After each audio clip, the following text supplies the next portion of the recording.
I'm not ready for today. First thing I say into the mic, I'm not ready for today. Oh, I might have peaked a little bit there too. Yeah, we're gonna go through some storage stuff today. I'm gonna hang out, go through some storage. I feel 1,000 times better than I have this past week. Either by virtue of just the temperature dropping outside, or the fact that glucometer pump combo thing that we did helped me sleep. Hey, not a bag of Milky Ways. Thank you for 20 months. Holy shit. 20 months. That is a significant amount of time. Not a bag of Milky Ways. Still pretty confident that that guy's a bag of Milky Ways, but I really put my finger on it.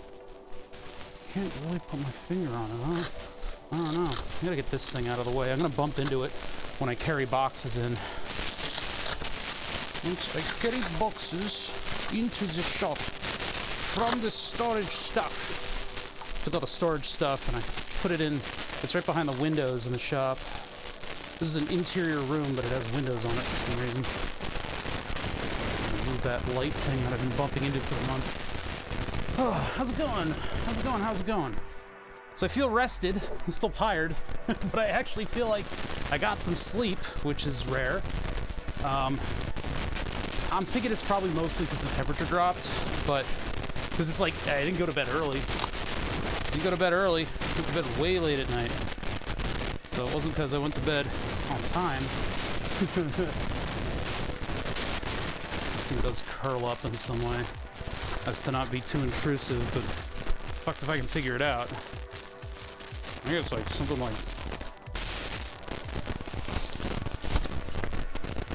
That didn't work. Mike's super fuzz.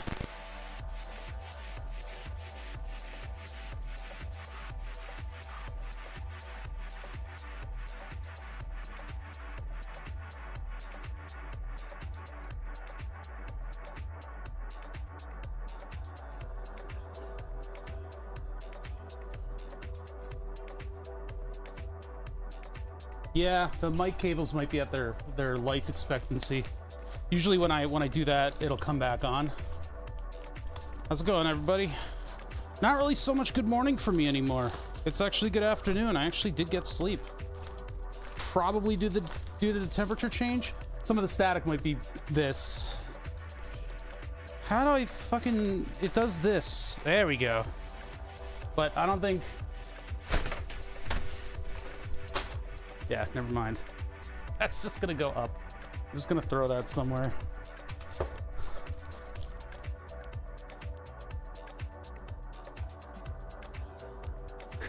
You got... hygiene products, huh? Well, that's what you are to their algorithm. You best just get comfortable with it.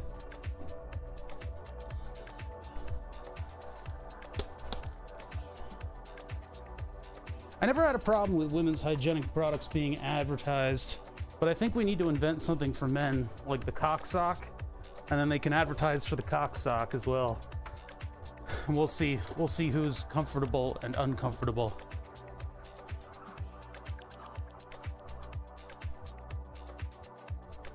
Well, there's something to lead off my stream with. All right, I'm gonna clean a little bit up here. We're gonna go through some stuff. I don't mean emotional stuff. I mean physical stuff. I don't mean like that kind of physical stuff. I mean like actual stuff. Not like, we're not gonna like have a fight and have a cry. We're gonna actually go through some of my storage unit stuff because my niece and nephew are coming here at the end of the month. I have no say in the matter. I get to babysit. But it means that I get to clean up all the stuff from the storage space with a timeline. We're gonna have to throw away a lot of stuff. A lot of stuff's gotta go. But I can't go through the keepsakes with you guys. It's not something that I'm gonna do. So we got our work cut out for us. So I'm gonna make way on the main part of the desk here, and then I'll have to go get a bin. I'll have to go through it and determine what's what. You guys are gonna see me irrationally throwing away stuff that you probably think that I could preserve.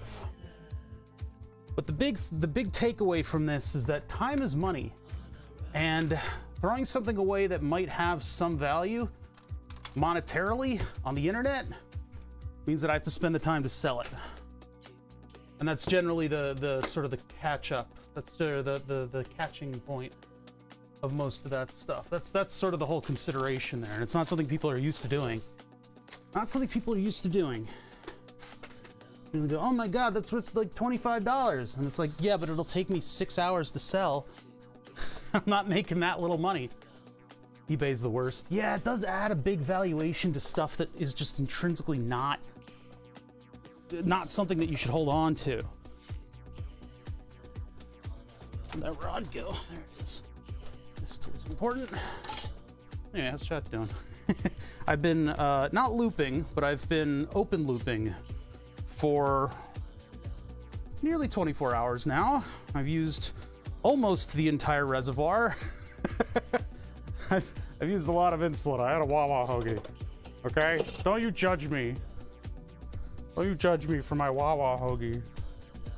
The guy's gotta eat.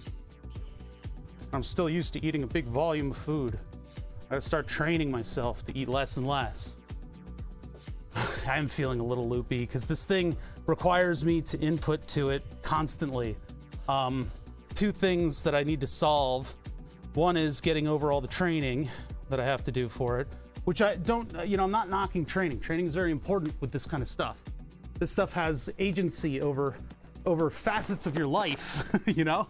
So I'm okay with it requiring training, but I gotta get through it so I can function normally. And I gotta learn where all the buttons are and stuff. And then I think I gotta get on that fast-acting insulin. Hopefully I think I gotta call up my insurer to see what they cover.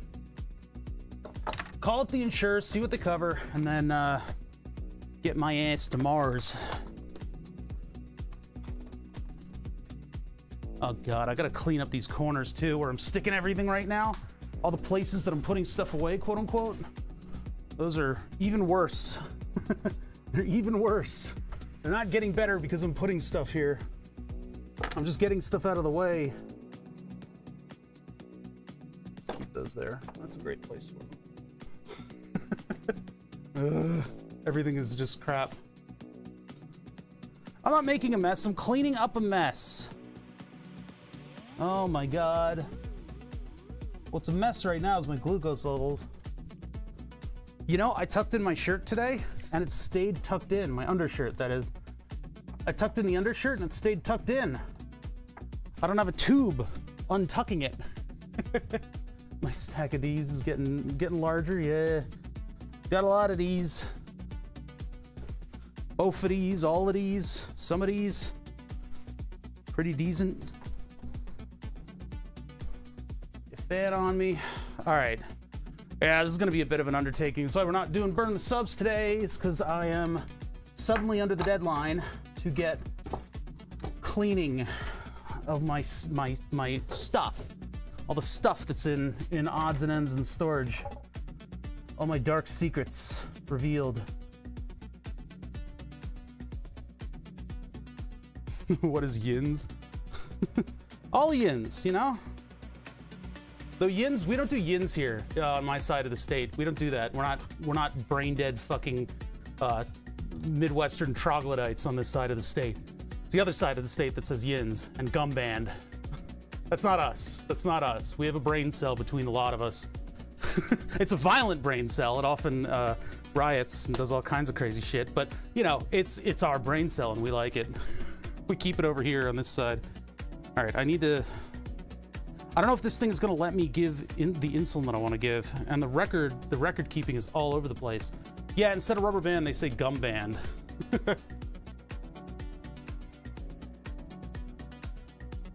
Oh, no, it would be, oh yeah, I can't edit values here. I've got all of these, like, all these carb entries on this thing that I can't get rid of now. I can't, not from here anyway. I can do it from my desktop. Yeah, all this stuff is here.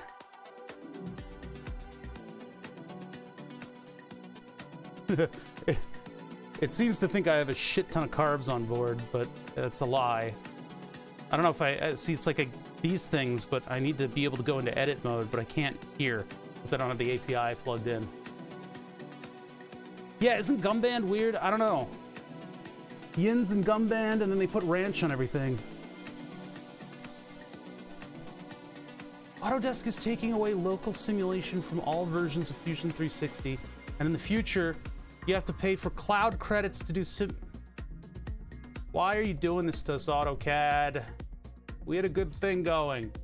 I understand that like companies want to put everybody on like dinky little shitty computers so that they can do all of the simulation and stuff online. I guess that's fine, but at the same time, it's like, man, we wanna use this software. They're gonna find their, well, maybe not, because they're a giant corporation, right? If they keep like pushing the little guy under their heel more and more, are they gonna notice? Maybe not. But it's like the Photoshop conundrum. Like everybody learning Photoshop. Nobody was gonna treat fusion simulations like anything serious. I guess like people in industry. As far as simulations that I'm concerned with, I'm really only fully concerned with simulating like movement in a thing that I'm building, and that's part of the like software, right? We're talking simulation. We're talking like finite element and stuff, right? I don't have to pay for cloud credits to use a Photoshop filter. Yeah.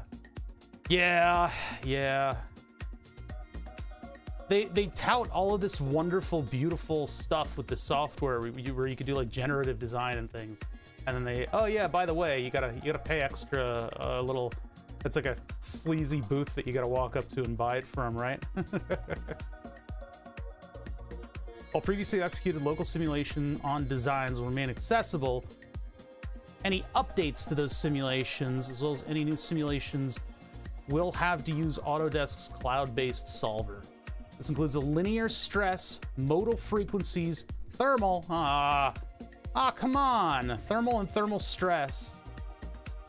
So what about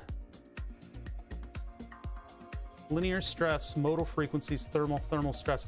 Do they do like aeronautic kind of stuff, or is that totally different? That might be in totally different stuff. Because like at least for like routing fans and stuff, you used to be able to maybe need extra plugins for those. Those are all real FEM. Okay, finite element. They don't do CFD. Okay. Yeah, I barely know anything about all that. I don't know a lot about that stuff. You guys are teaching me. All I heard was from my buddy, if anybody wants you to do FEM, just like walk out and shut the door behind you. Like, I just reached for my insulin pump. I looked around on my belt for my insulin pump. It's not there. It doesn't exist there anymore. I no longer have diabetes. Oh wait, yeah, I do. Oh wait, yeah, I do. It's all on my cell phone. Yeah, I do. Still have diabetes. God damn, this chart is a mess. I tried to enter a Wawa hoagie into it, and it just went psycho. I entered it as carbs only and no insulin, and then it's like, cool, locked it in, you got that. I'm like, wait, no, I did the wrong thing. How do I? And so I deleted it on the thing here, but Autodesk card swiper dongle coming soon. There's the major benefit of being impossible to pirate. Yeah, all the cloud stuff. Yeah, everything is a service and everything's on a cloud, and that's what secures it for them, so that you can't have what we had when we were kids, which is where we download Photoshop and become experts in Photoshop, and then everybody's using Photoshop. And then you want to use Photoshop from then on. If there's an affordable choice for Photoshop, you buy Photoshop because you're used to Photoshop and you're tired of pirating. But now they're pushing us back to pirating, but we can't. So it's you know, what is it called? Wherever the Linux equivalent is now, we'll just move to, I guess. I don't want to, because I like how clean AutoCAD is. So I guess I'm going to continue to use AutoCAD in spite of them backing me, painting me into a corner in functionality. I would like to tell this thing to give me the remainder of the bolus that it needs to give me. I have 20 units on hand, and I've got a spam phone call coming in. Hello? Hello? Hello? Hello? Hello? Hello? Hello? Hello? Hello? Hello? Hello? Hello? Hello? Okay. Stupid fucking... Use the call for the utility company. So if I tell it I'm eating carbs right now, and I tell it I'm eating 40...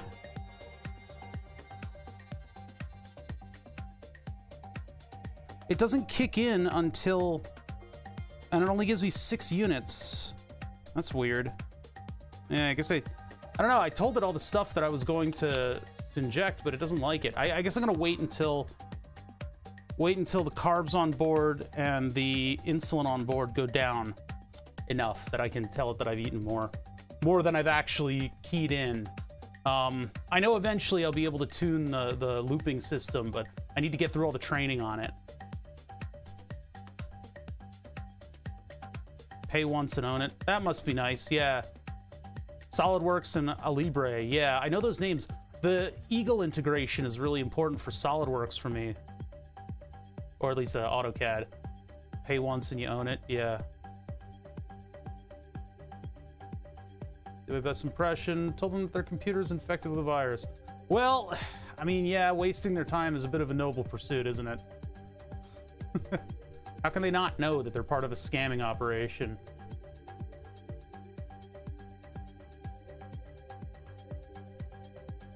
That's just what we got. It's just what we got, is the cloud system. They're gonna keep going to that because it's been successful, and they're gonna erode all of their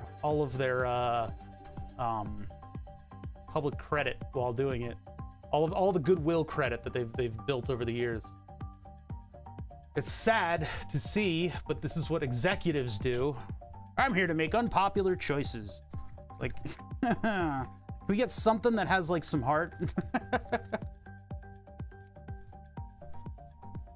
For Libre? I don't know how. I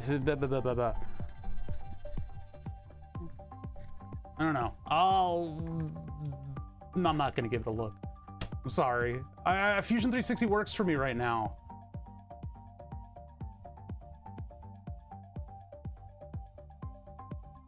With SolidWorks, you have an exe on your computer, but if you try to run it, it tells you that you have to launch it through the website. What? That's SolidWorks, not AutoCAD. I don't know. When the time comes that I'm going to take a look at moving to a different CAD software, I'll look at it. But even without simulation stuff, Fusion is still okay for me. I know. What's the next thing they're going to take away? FK Productions might recognize this music because I'm stealing it from him. He looked on the table this morning and he's like, where did my music go? And it's me. I'm playing it on my stream. How's it going, man? I haven't been able to check out that game yet. I've been working on looping, which is fully automated diabetes. That's what we were working on yesterday. Got it working, and I've been kind of like dealing with it. That was a fun night. It was 2021. Oh, this one, I'm actually not playing a mix from 10 years ago today. Twisted Sister, thank you for giving 565 subs. It's a fun number to say. My face, it's right in my face. But giving a sub to FK Productions PHL. Thank you for all the gift subs over the time. We're gonna take a look at some. There are going to be Burning Man things in these bins that I'm gonna bring into the room. Yeah. Man, I need to get out. I need to get out to something sometime. I've been super duper locked up because of the whole diabetes thing. Had to cancel my trip to Burning Man. Oh, I've wanted to go back again. It's just travel as a diabetic is extremely difficult. So had to gift you. I still have my 2012 ticket. I wasn't able to give it away in time because I still thought I was going. That's an expensive piece of paper. Bothered chat meetup at Burning Man. I don't know if I can tolerate meeting you guys, and I don't know if I can tolerate meeting you guys without clothing on, so... That's one of the things they don't tell you about switching to the Omnipod, is that I can walk around naked now. I can walk around without the insulin pump dangling off my body. If we're building something that's here, yeah, let me know. Let me know. Financially, I don't know if I can swing $1,000 for a vacation, but maybe I can. It would be good to get out. I've been trapped. Oh, that's fucking cool. 1973 three-wheeled Harley-Davidson golf cart. Man, I was looking the other day on here at Porsche 944s, and they're like $1,100 for one without a running motor. And I was just like, oh man, I could resurrect the Porsche project. Oh, I found a bunch of stuff from Burning Man too while we were cleaning out the storage area. So I'm like looking at the electric motors that I wanted to build and stuff like that. We'll see what we find in these bins. It's mostly going to be like the dregs of projects, but I do know that if I want to drag in the big bin, that's going to have a laser in it. It's going to have a couple lasers in it. Yeah, there's much cooler stuff nowadays, huh? Who would have thought that 10 years later we should have saved all our money on all the garbage that we bought and put it into Bitcoin and then be retired now? Instead of having fun and partying. Yeah, putting an E-engine on a bike. I wanted to make one out of a, yeah, addressable LEDs you could buy all day, every day, and put all of the computers behind it you want, and have all the complex visualizations running off of an old cell phone. In addition to the fact that you can have like extremely powerful small power plants that can boot you around and make you look as if you're pedaling the vehicle, so you don't get a DUI. But it's just all electric motors and stuff. I was gonna build an electric motor out of a motorcycle generator, and I actually had all the windings and stuff the other day. I threw it out. I can't do anything with it.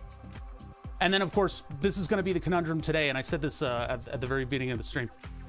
You guys are going to see me throw out stuff that may have intrinsic value to it, and you got to think about it in terms of the fact that it's going to take me lots of time in order to get rid of this stuff, and I don't have the luxury of time. I have, I got to clean this stuff out. It's got to go. So, openmower.de. Yeah, no throw, only keep. Default web page generated from openpower.de by Plex. Okay, well, I assume it's a company that doesn't have a website. So I'm like, okay, oh, wiki, there we go. Open mower project. I know another streamer who goes by the name of Tomato was talking about stopping in the street because he saw one of his neighbors had a robot mower out front. That's one of those things that I keep telling Twitch, that if say I realize I'm a dog hoarding toys. Yeah. Yeah, you are. Yeah, you are. What was I gonna say? Oh yeah, one thing that I've been saying, like if I actually had a yard, it would be a really cool sort of unmanned thing to allow Twitch to control a drone that's bound by, you know, like bound by like a dog fence in the yard, right? So, or you know, you could maybe GPS bind it, but you would have Twitch have the ability to move like a, you know, a medium dog-sized treaded vehicle with cameras on it and have them move around in your yard. The only problem is they'd probably use the alignment of the stars in order to figure out exactly where you live, and then somebody would go piss on it or something like that, so you wouldn't really be able to do that. You know how freaky these guys like predict almost where I am based on the sun cycle outside of the window there. They found out my birth year, very similar to this guy's birth year, by the references that I made in chat. They got it within a year, like less than a year. I don't know how. Yeah, the open mower has the auto mower or whatever has GPS. That's pretty fucking cool. Oh, they got a Discord too, of course. Yeah, those are cool projects. Do I have any motors or anything that can... No, I don't really have any that size. I've got two big Mitsubishi Mel servos that I need to find a project for, and I think one is going to be Redux on the milling machine, not CNC. Maybe one day we'll be able to CNC the mill, but that's not something that's kind of like in my scope right now. But one thing that I would like to do is put the main spindle, instead of on a 1/4 horsepower universal motor, I want it to be on a 2 horsepower 3-phase servo. That way, when you control it, it can stop on a dime, it can run extremely fast, you know, all that good stuff. And then you can roll that into CNC for the rest of the thing. This is my little mill is, you know, 350 pounds. It weighs almost as much as an American. Yeah. Still going through the BOM and almost sourced the ICs. Oh, you're gonna have to build the electronics. That's tough. Going through a BOM for me and doing like board and chip spreadsheets, it's like second nature. It's one of those things where it's like Factorio. Building a circuit board is like playing Factorio. So doing the BOM and all the ICs and stuff is like, it's sort of like planning your build in Factorio. I just get the blinders on. That's when the hyper focus for ADHD kicks in on me. I did that to Julian the other day when we were building the Norn. He was like, I don't know where to source all this stuff. I'm like, all right, let me, and I'm like putting all the spreadsheets together, figuring out what's in stock, what are equivalents, what I'm buying, this, that, the other. Here's the things that I haven't already. Yeah, it's tough to do. When we did the shifter project, where is it? Where is it? Show yourself. There it is, right there, the shifter project. We did that. I tried 2 different, can you guys tell the difference between me who's slept and yesterday me who hasn't slept? Anyway, we did 2 different Thingiverse builds.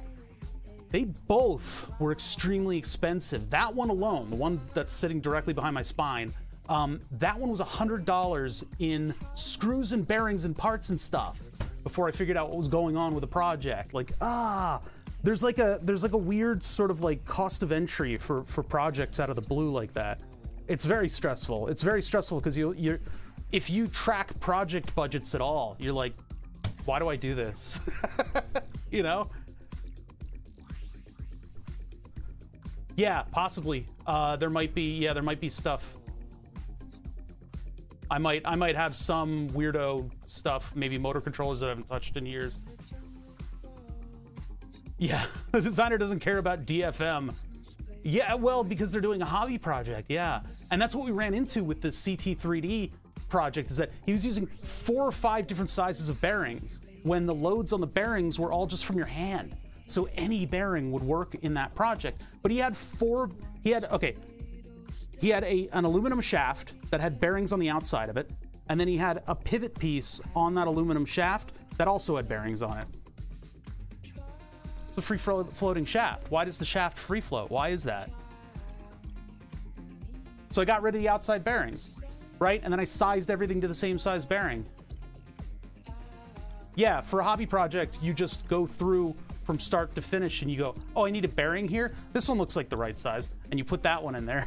So yeah, doing that sort of like boiling down of all the parts and the screws and things and normalizing everything is actually, it's a big facet of engineering. And it's not something that we get to show a lot here. it's something I try to keep in mind when I build stuff, but that never happens. You know, you're always like, well, I could use up this special bolt that I'll never ever find again, and nobody will be able to build this project as a result. Where did my UV light go? I'll never know where the jizz is. Huh, weird. This is a really good set, by the way. The set. Check out Big John's SoundCloud if you can. We call it Idiots in Engineering?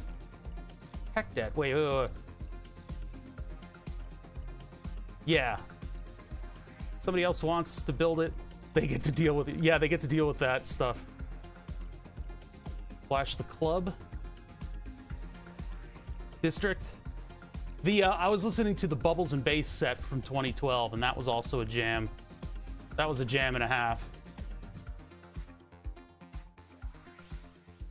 Yeah, so for those of you that don't know, I've swapped insulin pumps, which is a big deal. I've been on the same insulin pump since 1990. Well, I've been on the same technology since 1992, which is you have a separate device that has a tube that goes to a patch in your body. 1992. That's when I started doing that. The new technology that I've gone to is having the entire pump in a pod, and the pod is just stuck to my body. So I basically just have a big tumor that delivers to me insulin. And so today and yesterday, I have been learning about all of the muscle memory that I've built up over the past 26 years of diabetes. So I've actually learned that I feel vibrations on my belt, and I'm constantly like, wait, what is that? I've been like doing belt sweeps. I've been tucking wires that don't exist against my body when I go by a doorknob. Like all these little things. It's really crazy, the types of muscle memory that I've built up over the years. Like when I go to poop, I'll try to collect the devices off of my belt, and there's nothing there. It's wild. My shirt is still tucked in from this morning. That does not happen. That doesn't happen because if you got a tube coming out, it'll work to untuck. Really wild stuff. It's worked okay so far. It's not tuned up yet. I see the potential for it. I need to eat less. I had a Wawa hoagie and it totally obliterated the ability of this thing to keep up with me. I need to be on the faster insulin that I got off of so many years ago. Right now, we're kind of peaking a little bit, and I need to tell it that I've eaten more carbs so that it'll inject me with more insulin, and I need to wait for that. So, you know, there's going to be stuff like this happening constantly. I figured instead of doing Burn the Subs, because like Burn the Subs is the board behind me, right? Big automation project. I'm going to do a lot of really cool stuff with that in the next couple weeks. But I figured since I am under the gun to clean out these storage bins, and I'm going to have to work on this on my own too, off stream, but I figure we can do a little rummaging because it's Saturday and we're supposed to be playing games and I'm not. So we're going to do a little bit of rummaging through the bins, and that way I can get rid of some old stuff, and I can move around. Nothing like a nice clean graph. I don't know if you know exactly. The graph is not exactly. I don't know if a microscope's good for this, but this is what the graph looks like right now.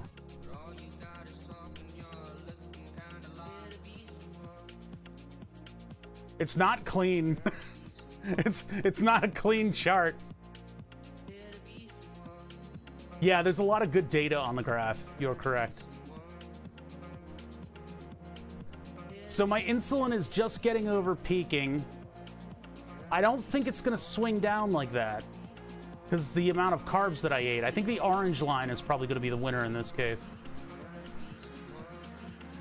My basal rate is up, but it'll only go up to 2.1 units for some reason.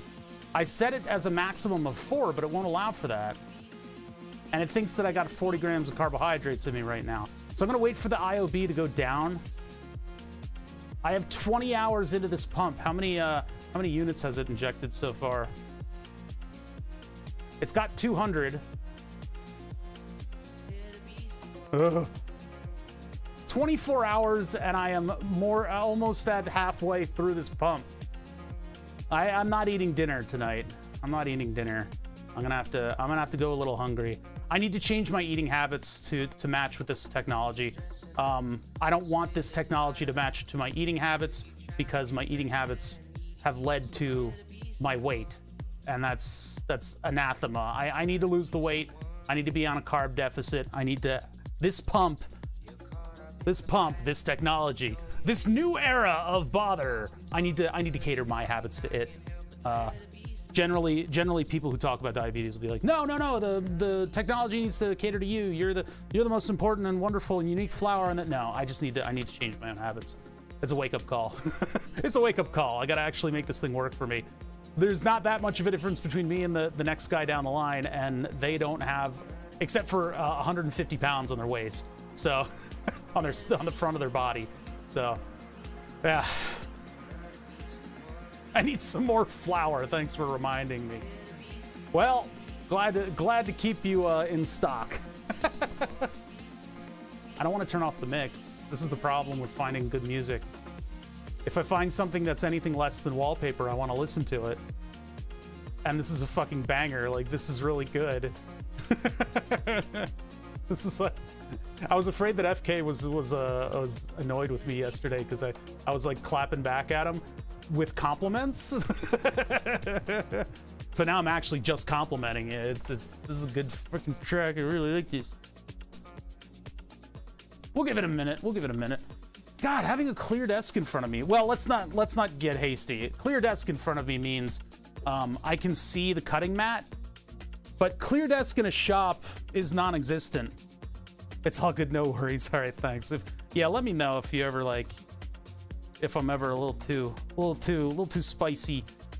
Yeah, clear desk in a shop. You got to know any flat surface is fair game.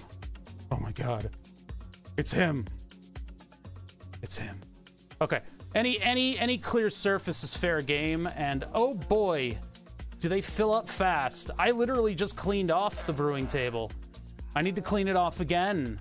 So there's a lot of that in my future. I'm finding it very difficult to get motivated to start cleaning. ADHD is all about momentum in it with ADHD. And I haven't had momentum over the past couple days. Then again, I've also just changed up my entire fucking healthcare methodologies, so I've had a little bit to worry about. So yeah, anyway, I need to hop to and fucking just really clean out this place. What we're gonna do today, though, is gonna make a huge explosion of mess. A big cloud of bullshit's about to descend upon all of these surfaces. The appropriately crying song. This will be fun, though. Rummaging through stuff is always fun, at least for me. I better go get a bin. I'm gonna go get a bin.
FK still there?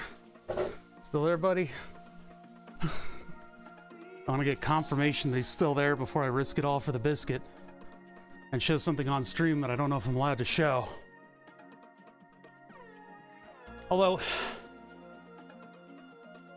I don't think it's against Toss to show a paintball marker.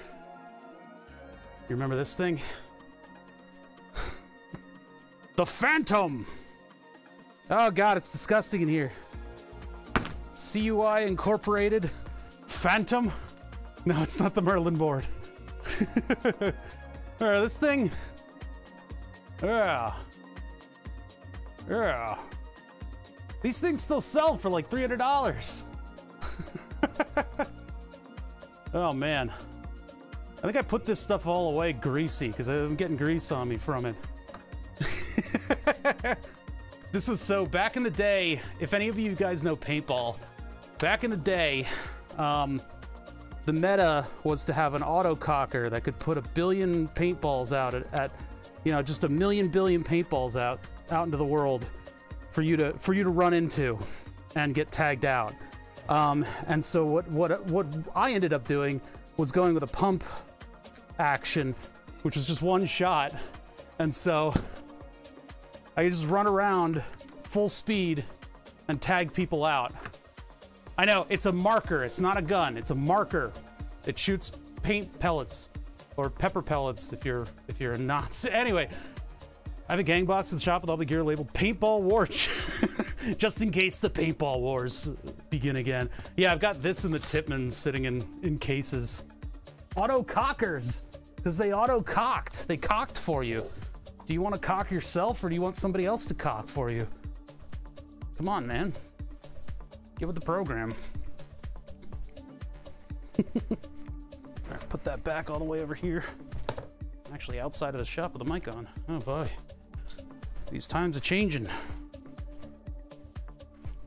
The bag of paintball stuff, my soft bag of paintball stuff, all of the zippers on it are stuck shut.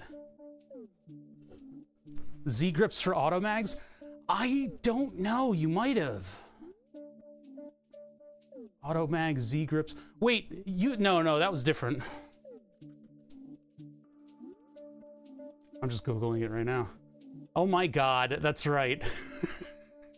This is the weirdest thing. Because, so you could tuck it up and you could do a little one of these. I'm gonna send some paint downrange. What's the giant link? Brave.com. Yeah. What the hell? Look at this thing. I mean, it's not a gun, right? It's a means by which to deliver paint. And then on top of that, he had like a magnetic trigger, so you could just do one of these, and it'll send enough paint downrange to almost end friendships. The one time I played against this guy in speedball, even before he knew if he would hit or not, there were about 16 pellets heading towards me at high velocity. Zirconium paintballs for... What's up with the... What does zirconium do for the paintball? I assume like glow stick juice would be cooler. But like, I got hit like 10 times and I knew that he had no control over that. It was just what you do. And I was just irrationally angry. And I was like, we can't do speedball again because I'm just mad at you right now. He's like, what? I didn't... I'm like, no. You don't need to worry about it. I'm very mad. I know it's irrational. Oh, it's how you simulate bullet hits.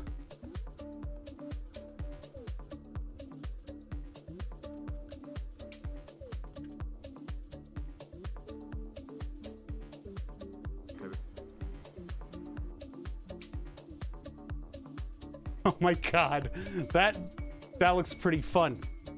I don't know if you remember the Tipman trigger that I had on the A5, which was the one with the little hopper that had the spinny thing in it. It was all gas powered, but it would kick your finger back with air. So you go pop, pop, pop, pop, pop, pop, brrr, like. Okay, that looks a little too fun. That's a little too much fun. Jesus Christ. That thing is, it's such an alien. It belongs in District 9.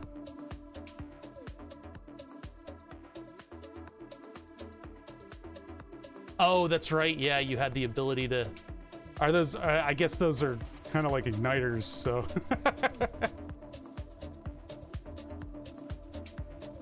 What's up, Agnew? How you doing?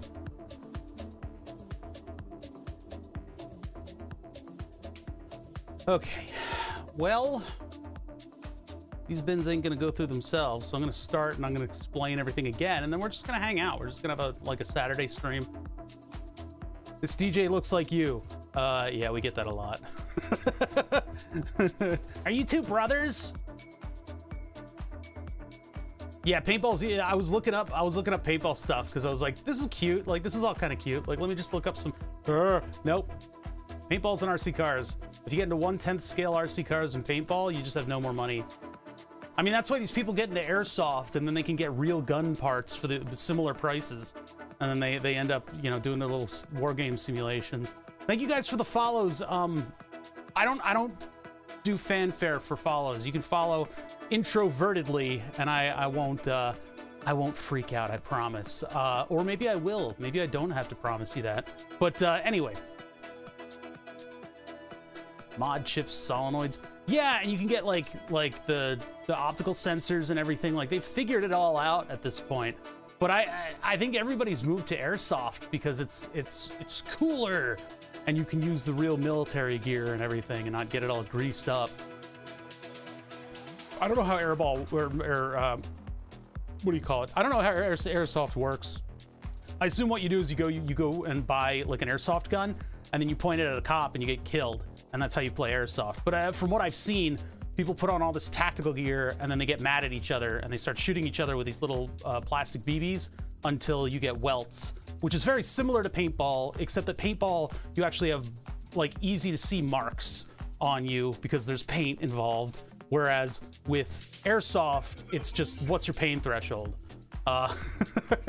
and then extra toxicity from the teenagers. Teenagers in tactical gear. I don't know. I don't think it's my scene anymore. I don't think it's my scene.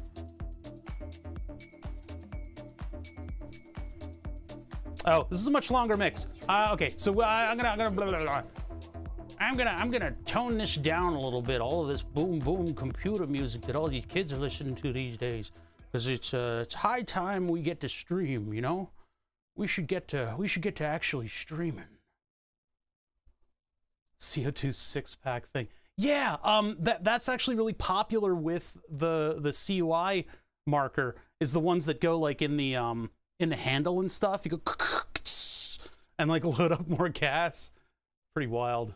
All right, let's get started soon out of here. Did you find one?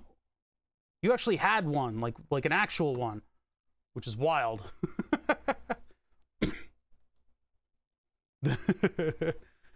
Yeah, it seems like a lot of fun. Weird stuff with paintball. So, all right, here we are. We're gonna go through bins today.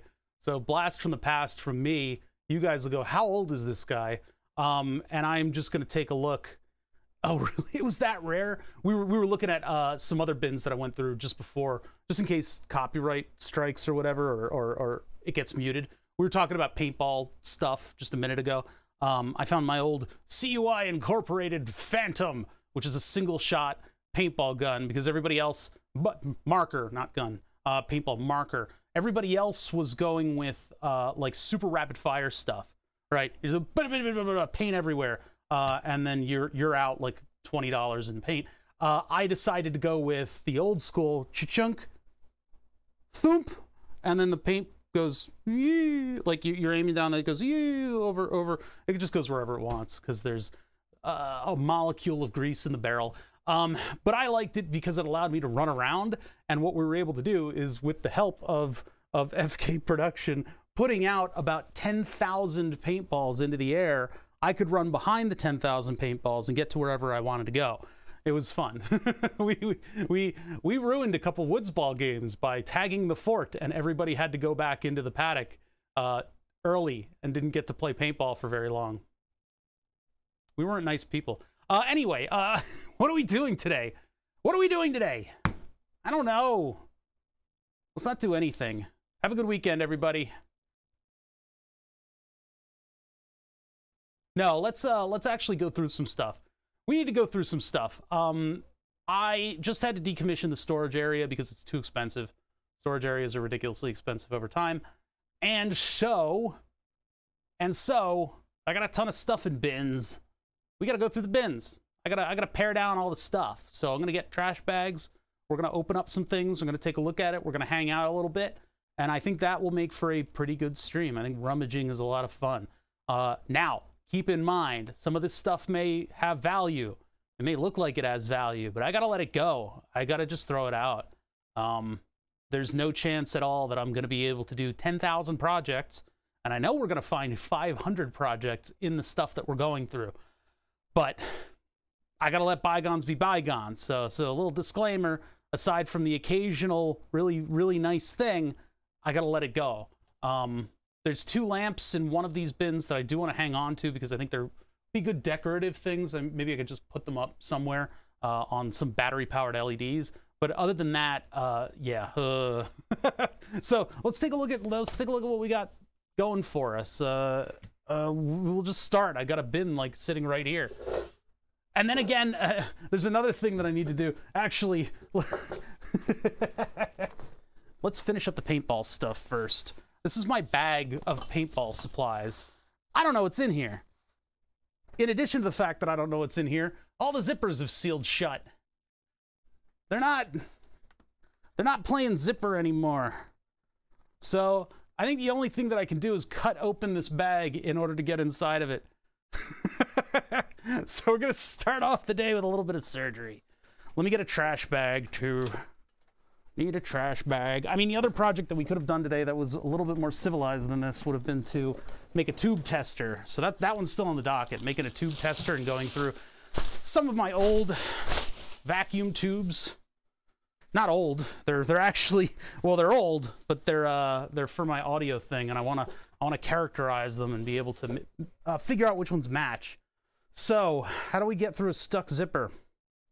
Well, there are traditionally a couple different strategies in order to do that. I would assume that spraying it with water would probably make a difference in this case, but I don't want to keep this bag either, so we're taking a scalpel to it. I don't know any other way. Rest in pepperoni's bag. We're gonna do a little surgery on this stuff. CO2 cans are difficult to dispose of. I don't know exactly what I'm doing with these, but these go away. These are not special, and they're ancient, and their hydro date was up in, what's the hydro testing date on this thing? The sticker's worn off. With stuff like this, and especially with the, do these have any gas in them? No. The cans of gas, right? They need to be hydro tested at intervals, and if they're not safe. They're very unsafe. So these are a get rid of, and I don't know exactly how to get rid of these safely. Well, let's go in a bin. or a trash bin, I don't know. It's gonna make the trash bin really heavy, but yeah, WD-40 might solve that problem. What's on the bottom of this thing? Ah, yes, a thing of Pantene Pro V. That confirms that I've been using this shampoo for at least 20 years. Because of the garbage. Throw them all in the fire. Yeah, there you go. That's how you dispose of them. A good old-fashioned tire fire. There's nothing a tire fire can't really efficiently dispose of. I don't know what we're going to find in this crap, by the way. And all of the zippers are stuck. They're all corroded shut, so we're doing bag surgery. This stuff has been in storage longer than I think many of you have been alive. How many CO2 frickin' bottles did I have? Ah, yes. Here they are. Here they are. Ah, disgusting. Oh my God. Anybody need to store 10,000 PSI in a container that's probably going to kill you? Ugh.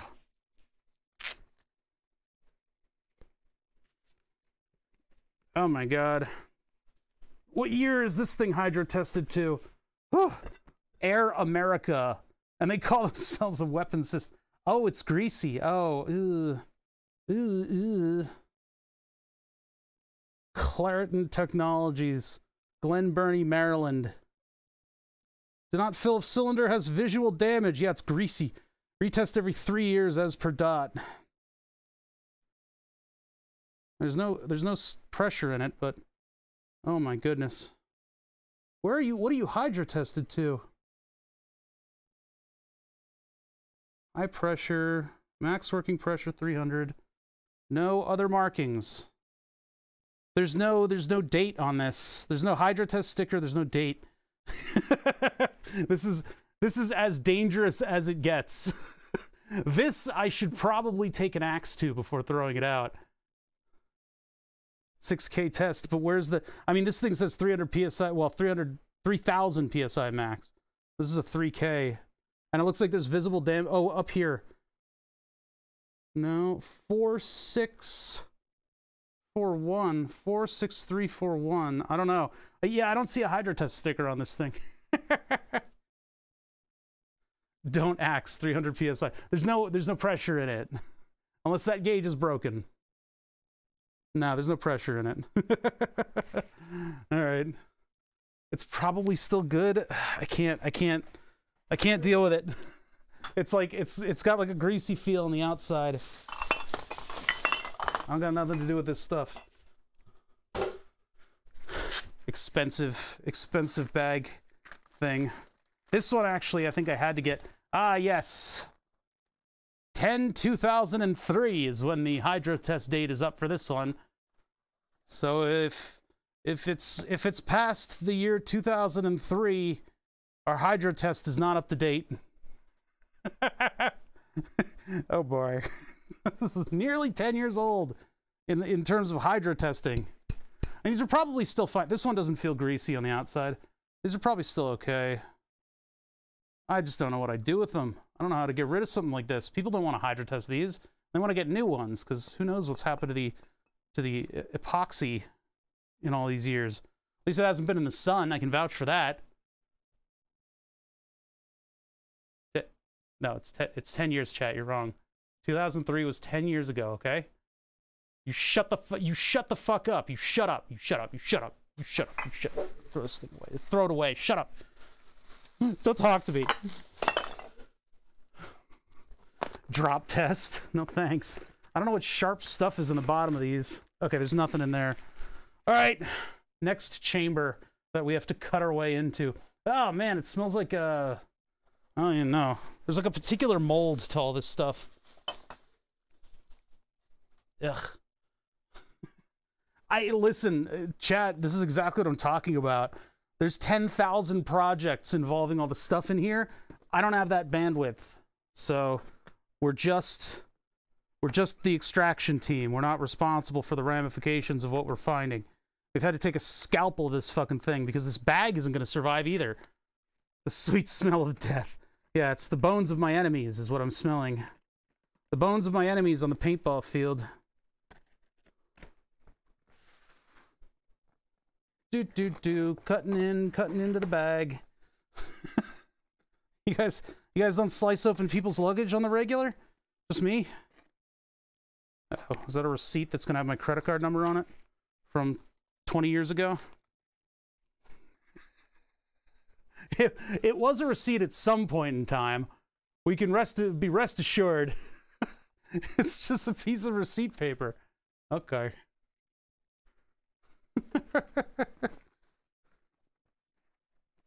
Is there like an MP3 player in any of this? No. So I just didn't use this pocket.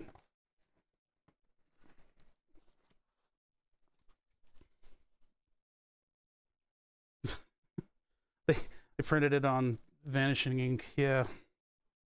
All right. Main chamber. Here we go, chat. Why is he cutting it open? The zippers are stuck. They're so stuck, and I'm just not dealing with that noise right now. Because everything in this bag is already garbage. I've already decided on it. I just want to know what I'm throwing away. I don't know if I'm cutting through stuff that's under the bag or not. Ugh. Oh yeah. Oh yeah. There's some clothing in here. I think it's my canvas hoodie that I used to wear. Come on. This is what happens when zippers don't cooperate around here. I don't have time. I don't have time to deal with this stuff. Oh no, it's something that I stole from FK Production. No. Okay. Hopper. hopper with a servo motor in it. Do we extract the servo motor? Oh, those 9-volt batteries are going to be in dire straits. I think we should extract the servo. Oh my god! That is unfathomable. 20 years. At least by the hydro date of the of the one gas thing. Jesus Christ. Okay, we got to take that one apart. Oh, I remember this. I liked this regulator, but it's now garbage. Or do I need a gas regulator? At some point in the future, I'm going to need a gas regulator. I'm going to be kicking myself that I threw this out. As soon as I throw this out, I'm going to need it. Which is why I'm going to throw it out. That's why it goes. I know those are good, right? You fucking pack rat fuckers. Gonna make me do this shit, pack rat shit all day. All day I'm gonna be doing this fucking pack rat fucking shit.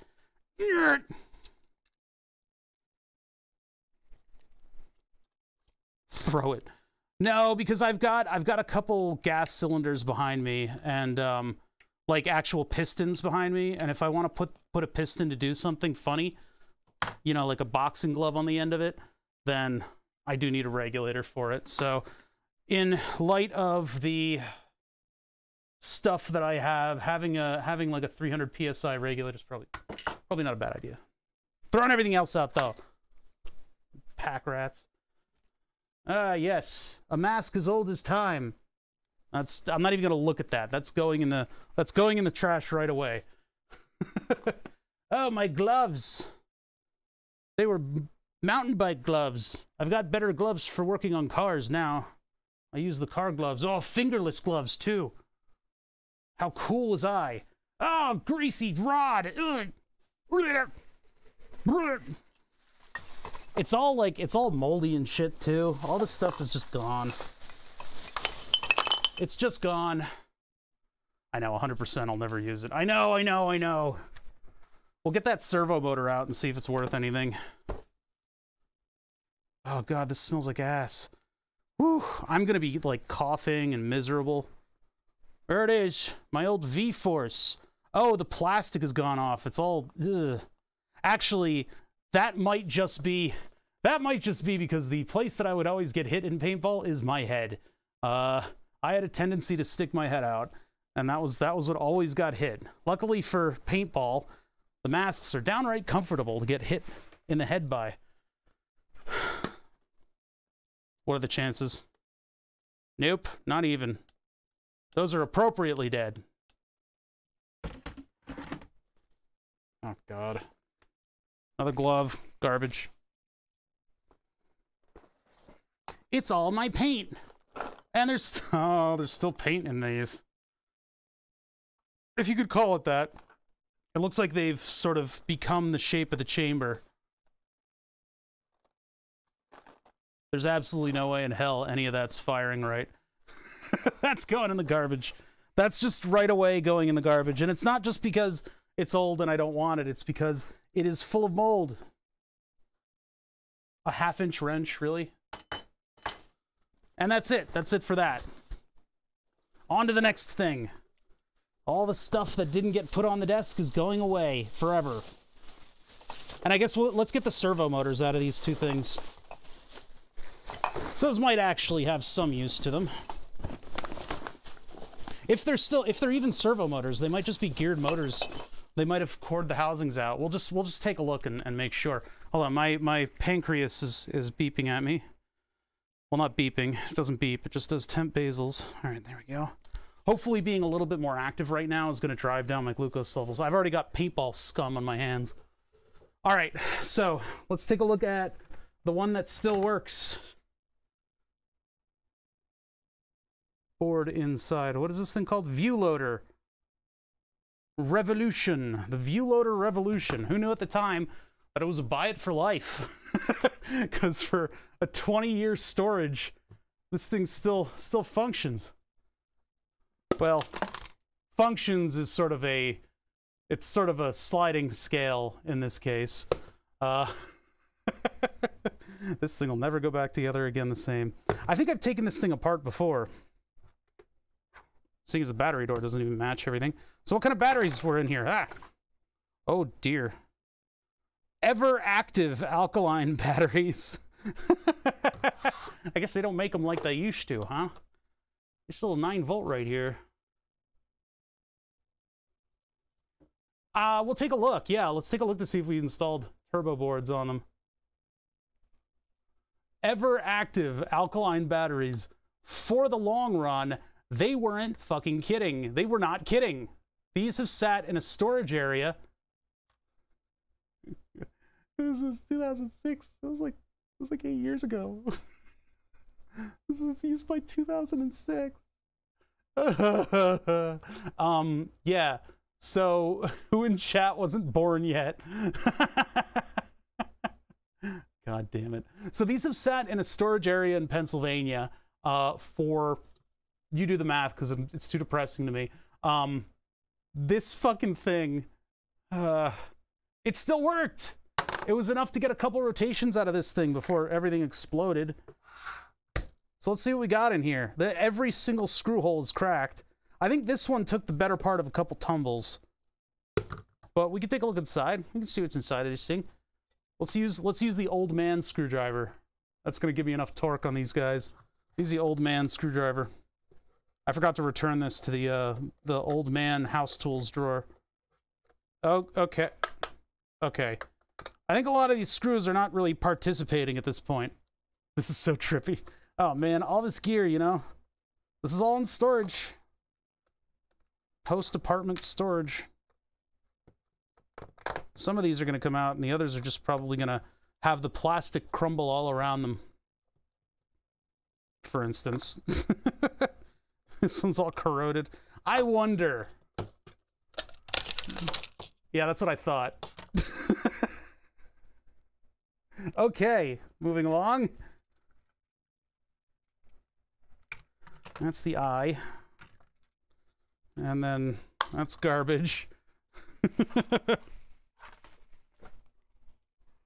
Pull a Captain America on the thing. All right, so we do have a servo, and it's got 3 wires coming from... Oh. No, it's got 4. It's a 5-wire servo. That's for the sensor. So this is an entire system.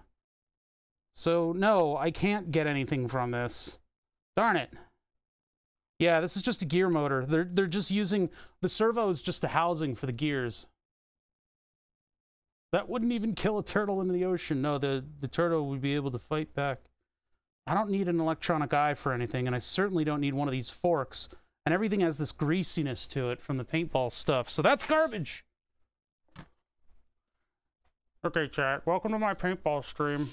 Today on my paintball stream, we're gonna learn how to do maintenance on the view loader. So your typical view loader, paintballs go on this end, and when you want to do maintenance on the motor, you grab both of them and you go, yeah! Oh, damn it, this one didn't do it. Oh man, I could have done a whole bit with the other one, but this one's actually holding itself together. Not for long, but the other one was crumbling enough. This one didn't, I guess, take a tumble. Oh my god, these have that smell to it. You know when you have a screwdriver with like a rubberized handle on it, and it gets that smell? Whatever that stuff is. I think AVE has described it before. 18 years. As I visibly age on stream. According to the internet, I am dust. I am that old. I should have been doing this stuff 15 years ago, right?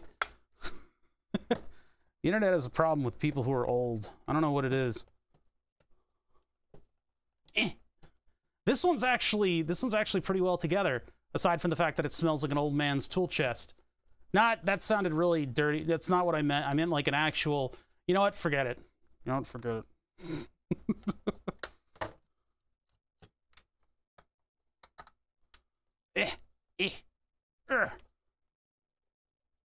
The internet just has a problem with it. I mean, everyone, yeah, it's true. There's truth to that. Something's making tapping noises behind me, and it's not my pump. Live footage of Oh Bother. Oh no, is this gonna be... Oh no, it's the Saving Private Ryan clip, yes.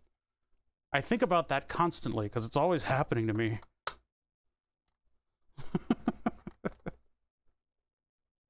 Well, I guess it didn't help that in college they called our class the entering class instead of the graduating class. But then when I look at the numbers... Ugh, never mind. Young, old, I hate you all the same, yeah. Yeah. So this one's probably going to be the same setup, which means that I'm not going to be able to get anything from it.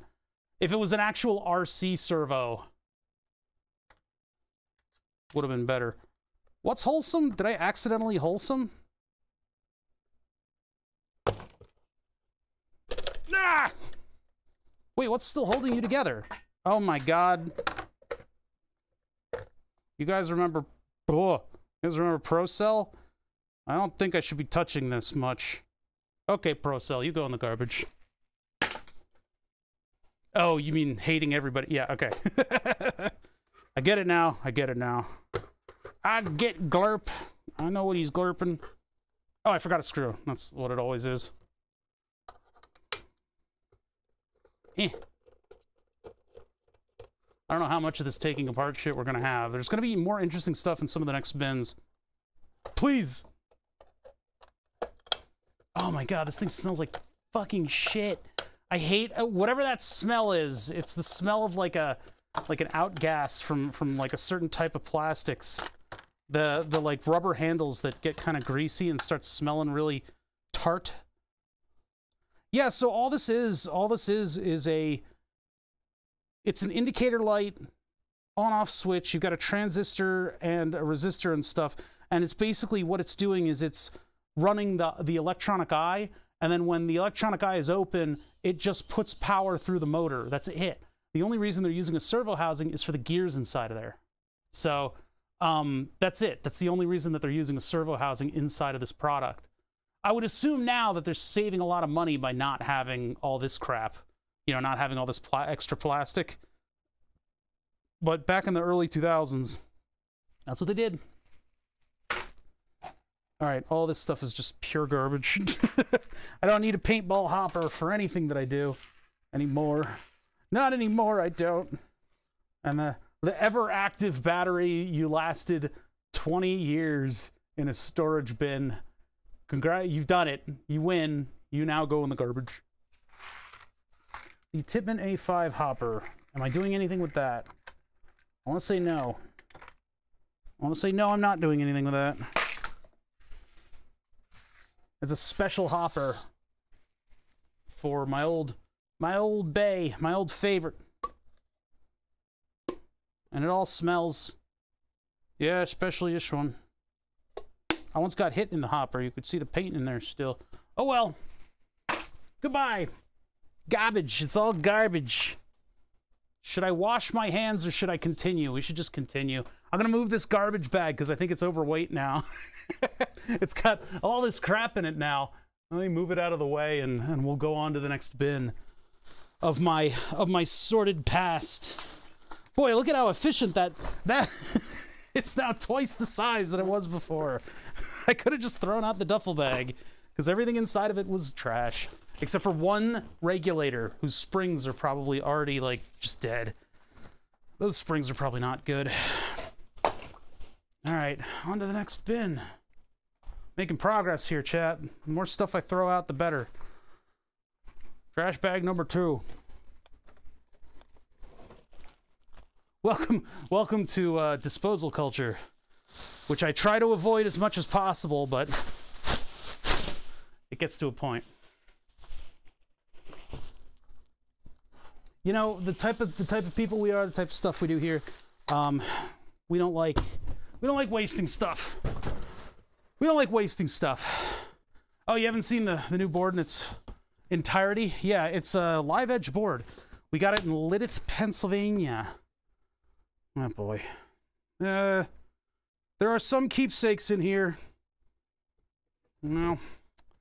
Yeah, I can't show this bin. This is a bin that I have to go through myself, maybe. Or maybe I can just pare out all the personal stuff. Because there's like yearbooks and stuff in here that I don't want to show you guys. There's also a BMW. Anybody want to... an S-Drive 35i? Why do I have this? Why do I have a Z4 model? There's a sticky note crammed in the passenger seat. I really hope it just says, like, fuck you on it. Why is there a sticky note crammed in the passenger seat? Oh, it's a bunch of screws. Probably means that this thing is not really all that held together. That's not. Well, that could make a fun 1/10 scale RC car. I could put all the parts from that thing that St. Wiggly dropped off into this. Look in the trunk. David the Gnome. Oh my God. Oh shit, oh shit. Call the cops. Call the cops. It's gnome bones. What if you opened it up and there were gnome bones inside? What would you do? Who do you call for something like that? This thing has suspension and everything. I don't know. It's like, it's kind of tempting to consider it like a 1/10 chassis. Could you imagine you show up and everybody's got their like professional RC cars and you got this little like shitty Z4 that has like all the interior modeled out and it's got this really heavy body and you just like lay waste to everybody with it? You probably wouldn't though, because people are too serious about their hobbies nowadays. Wheelbase is totally wrong. You could cut out giant fenders. No, you couldn't. The body would need to scale up just slightly. It would still be pretty funny to do like a 100-mile-an-hour RC car that looks like a Z4. Out of suspension. Yeah, the Deco Toro. No, those are, wait, you mean like the drift like trucks? Yeah. What is the steering on this thing? It's just a motor. Looks like you could probably servoize that pretty easily. Like I said, there's 10,000 projects in these bins, and I don't have room for all of them. Bozozoku? I think we've been linked to Bozozoku before. Yeah, where it's like pairs and triples like drifting through the tracks. I want not this one. I want the 1/28 scale to be able to do that. I want to be able to drift in the 1/28 scale. I bought a speed controller and a 3-phase motor for it. I'd like to do that to this too, but 1/10 scale parts are really expensive, so that's gotta wait for a while.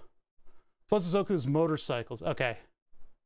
Oh no, you're talking about Deku Toro.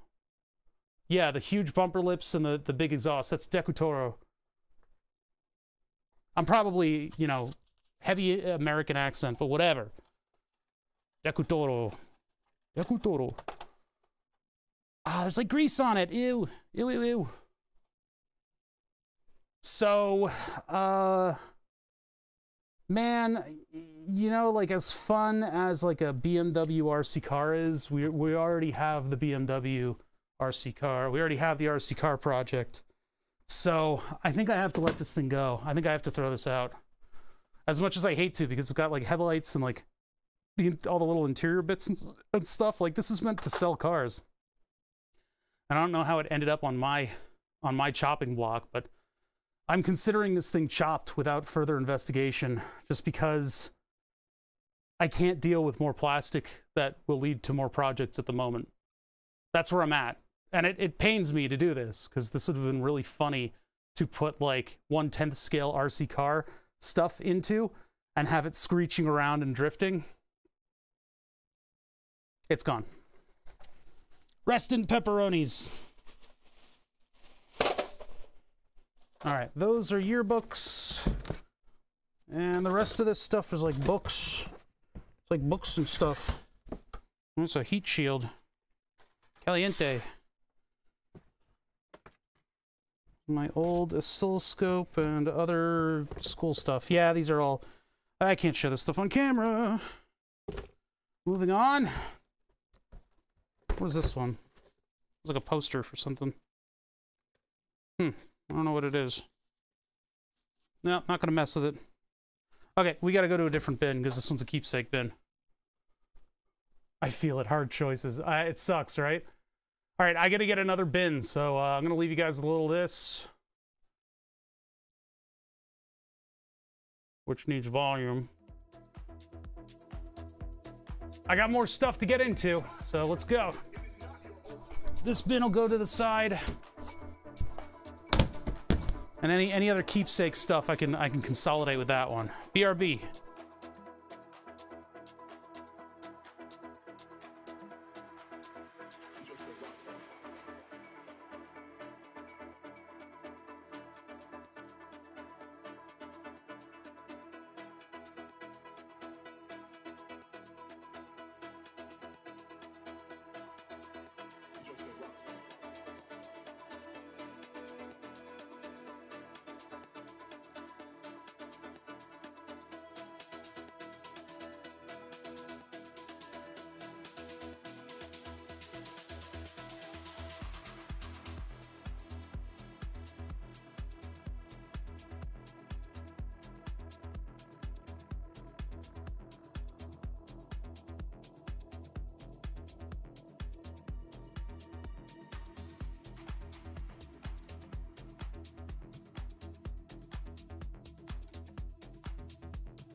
Okay, I'm back. All right, so next bin. I don't know about the title of this bin. Roughneck. I think the neck might have been the weakest part of the whole bin.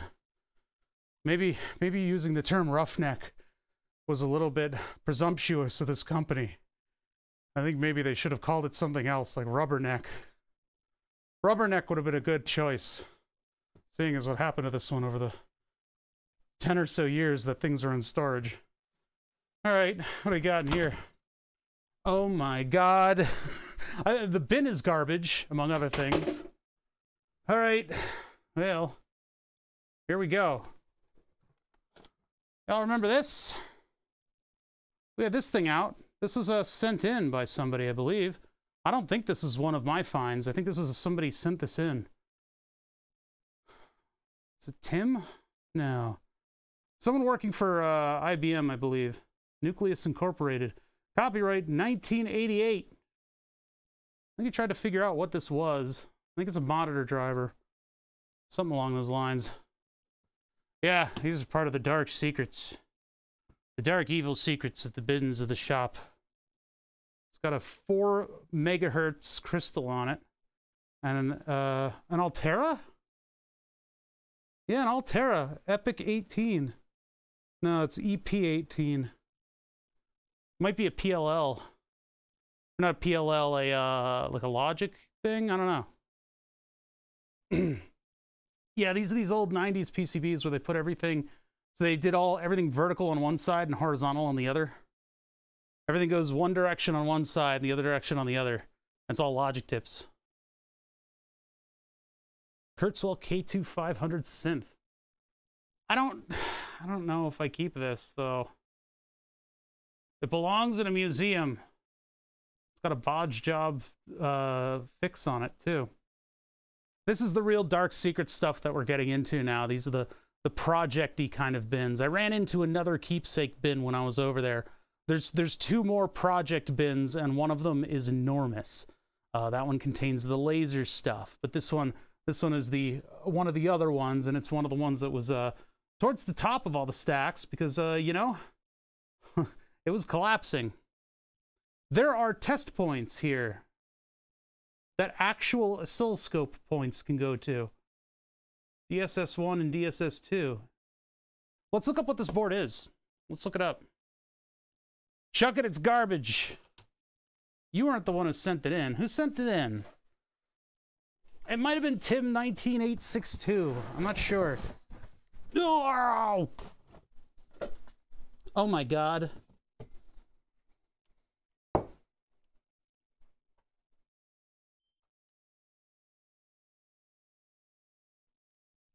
It's back, baby.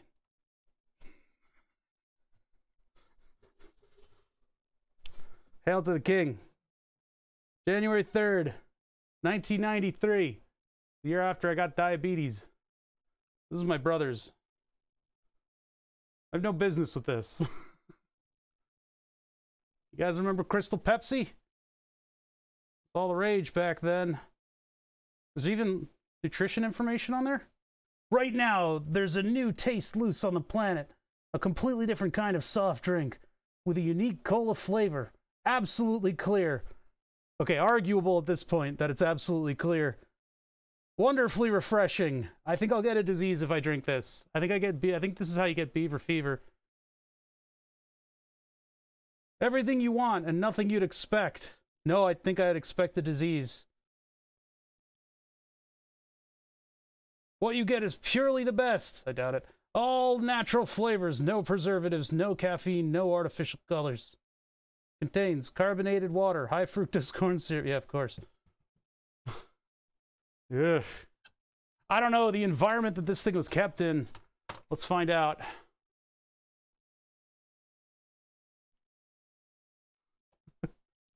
Hey, it was kept in a glass bottle, you know?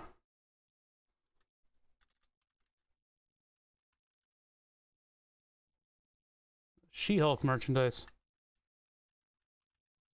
Crystal Bepis.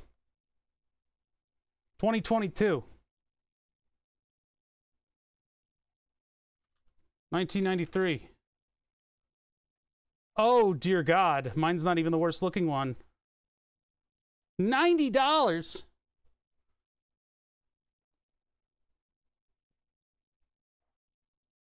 Original vintage 1993 clear cola. Damn. Eat your heart out, Bitcoin.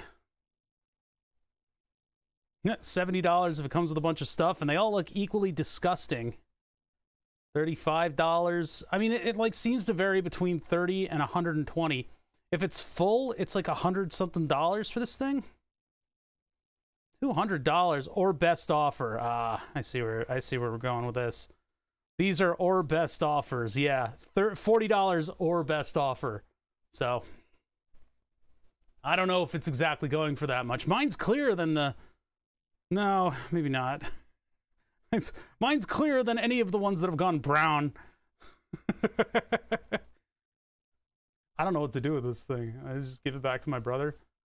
Like, hey man, it's like worth $100.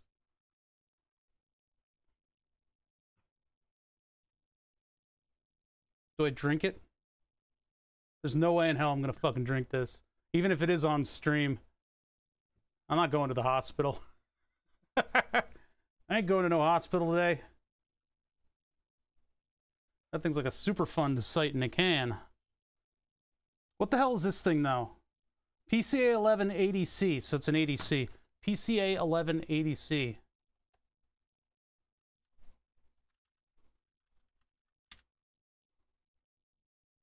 Panduit Corporation, that's not going to be it. That's going to be just like a random duct.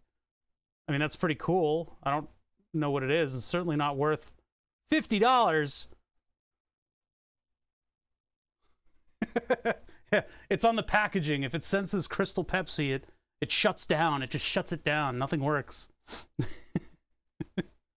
God, I imagine that probably tastes like plastic at this point. Yeah, I kept it out of the light. It was in a bin. It's been in lightless storage.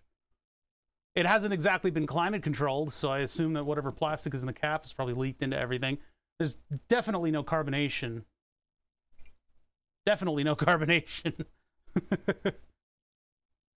It's PCA 11 8K.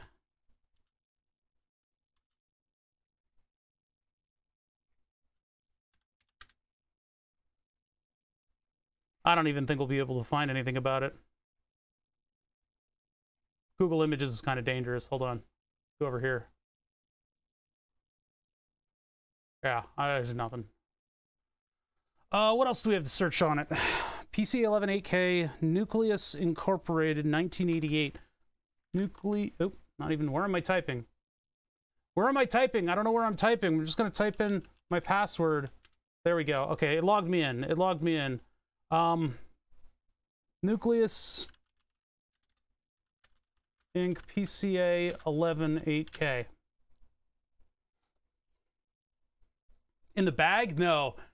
No, we weren't. It was a little bit past 1993 when we went paintballing. Untitled. Car accident in Japanese? What is happening here? That's not anything that was described in the webpage. What the hell's going on here? Why am I getting all kinds of weird results for this thing? It's just got PCA 11 8K on it. Oh, all the dust on that car. On the Z car got to me. PCA 11 MEM 8K. I think it might be just like a memory module.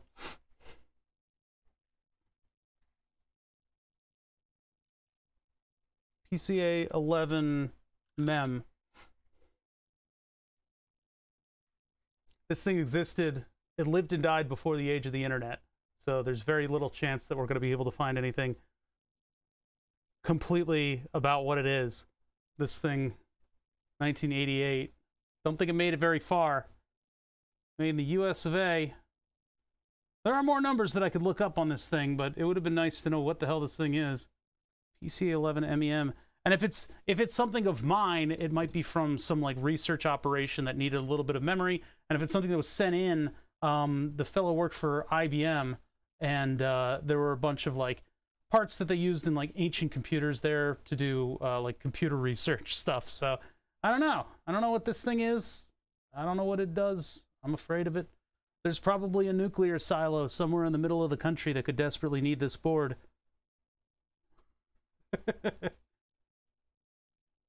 Jesus Christmas. Okay, so one other thing that I can search for it.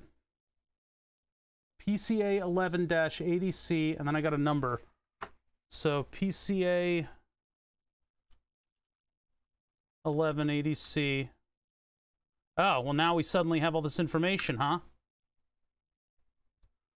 Analog MRI-based radiomics models for assess prostate cancer. Huh? I think this might be what it is. 10-bit 80C.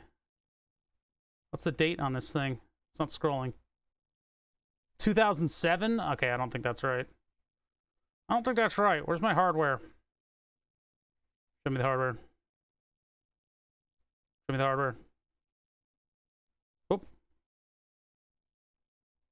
This is a chip. It's not a card, it's a chip. Yeah, that's the wrong thing. That's not the... I mean, maybe this whole board spawned a family of products, but yeah, that's definitely not it.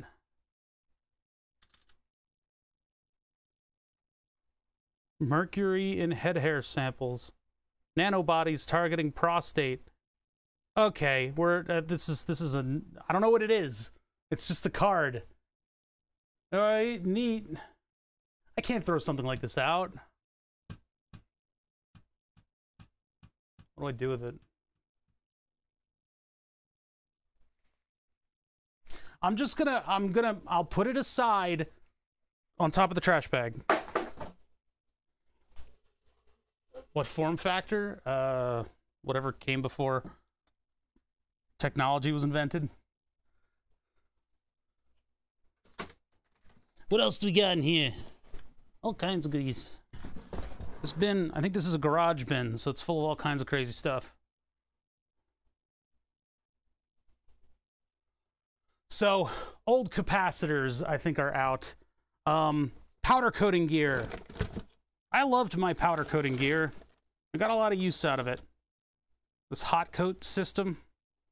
But it is ancient. And I don't really think it's in good shape. Everything in this bin is covered in a veneer, so I think the powder coating stuff is a definite go. Oh god, it's getting powder everywhere, and this stuff is like insidious. Polymer powder. It's like leaking out of everything. Great. Just what I needed. Just what I needed. Digi bin, you come with me. Random tank for paintball. Can't seem to get away from these fucking things. No pressure in it. It's garbage. It's like a solid steel one. This one's heavier than all the others. Probably holds more CO2. Oh boy. Breathing apparatus from 20 years ago. Breathing apparatus number 2. Hey, this one's an N95. Well, I don't think it keeps its rating if you keep it in here. The old 16G tank. That thing cannot be destroyed. I remember that tank. Oh my god. Oh, hey, giant pressure gauge. Definitely keeping that. I don't know where I can use it, but man, if you need a pressure gauge that's the size of your fucking face, here it is. Neat. That's a keep. Capacitor. I really, honestly, these were decoration. 5,300 megafarad. Sorry, 53,000 megafarad. You think that tank was yours?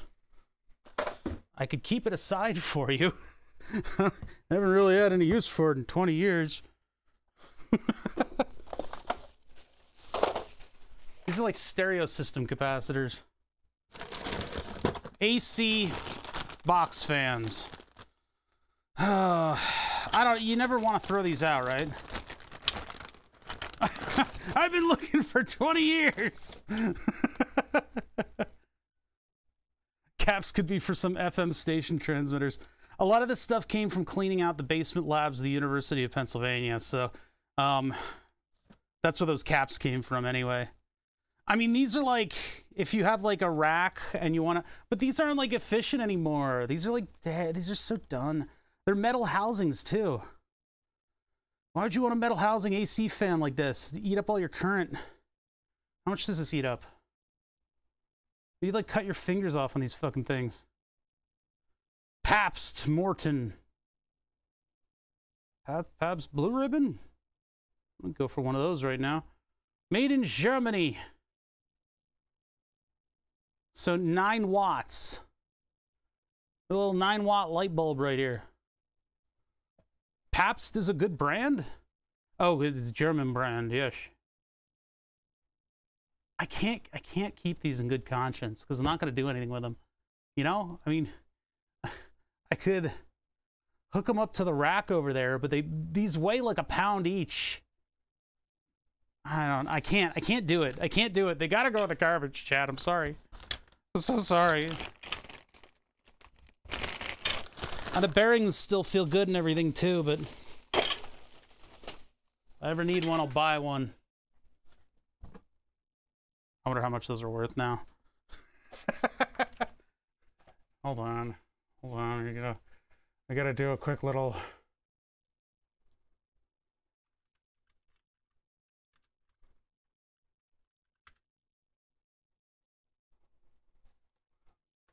Yeah, they're like, okay, so $30 would get me 2 of those fans. Hooked up to a thing. It does a thing. The things, I don't know. $236 for one that goes to your car. You hook that up to your car. It's like a $40 fan. I'm throwing those out. They're gone. They're gone, chat. They're gone forever. Okay, that bag is almost at capacity. So we'll put the powder coating powder bins in with... Oh boy, I gotta transport this thing, but it's all tangled up and everything. Oh boy. Powder coating was fun while it lasted. I got an oven from some VW guys. We hooked it up. I was able to powder coat metal stuff. Here's a fun one. This is one of the weirder ones. This right here. This is like a can of beans. A can of beans compression fitting, some NPT fittings, and an airline, and then a like a release. And what you would do is you would hook this up instead of your air filter on your VW, and then you bring it up to 25 psi to pressure test the rest of the system, which is incredibly dangerous. When you hydro test a tank for like paintball stuff, they kind of expect it to fail, right? It's a $40 if you can sell it, not if it's junk. Yeah, that's the other part of it. So what you would do when you, like, for instance, with the paintball tanks, you get it hydro tested. So what they would do is they hook it up to a machine that very, very gradually advances a very large piston into a very small area filled with water. It's all water. There's no air, because air compresses. Water does not. So when you hydro test something and it breaks, it just goes plonk and then falls away and nobody gets killed. When you take the intake system of a VW up to 25 psi, there is a lot of volume of gas inside of that. And so it gets pretty dangerous. So this is a pretty dangerous way to test your VW's pressure. But it helped me diagnose some stuff at the time. I got a naturally aspirated car now, so I guess I can get rid of this. Keep the pressure gauge. No, pressure gauge is a piece of shit. All right, it's all gone. It's a Home Depot special, basically. Old license plates. You know, they ask for you to return your license plates when you're done with them. Anyway. Oh my God. It's a big damn magnet. I don't throw that out. I don't have anything to do with I don't have anything to do with the big magnet, chat. Okay, I'm stuck in the garbage can. There we go. These need to go somewhere. I don't even know. I'll put them with the other keepsakes bin. I gotta drag my microphone all the way out. Oh, Jesus. Okay, let's go there. Those are wall decoration for a garage.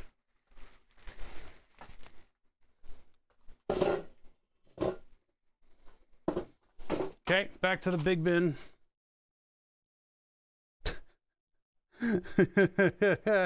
Is FK still there? I keep asking because I keep running into shit that he should see.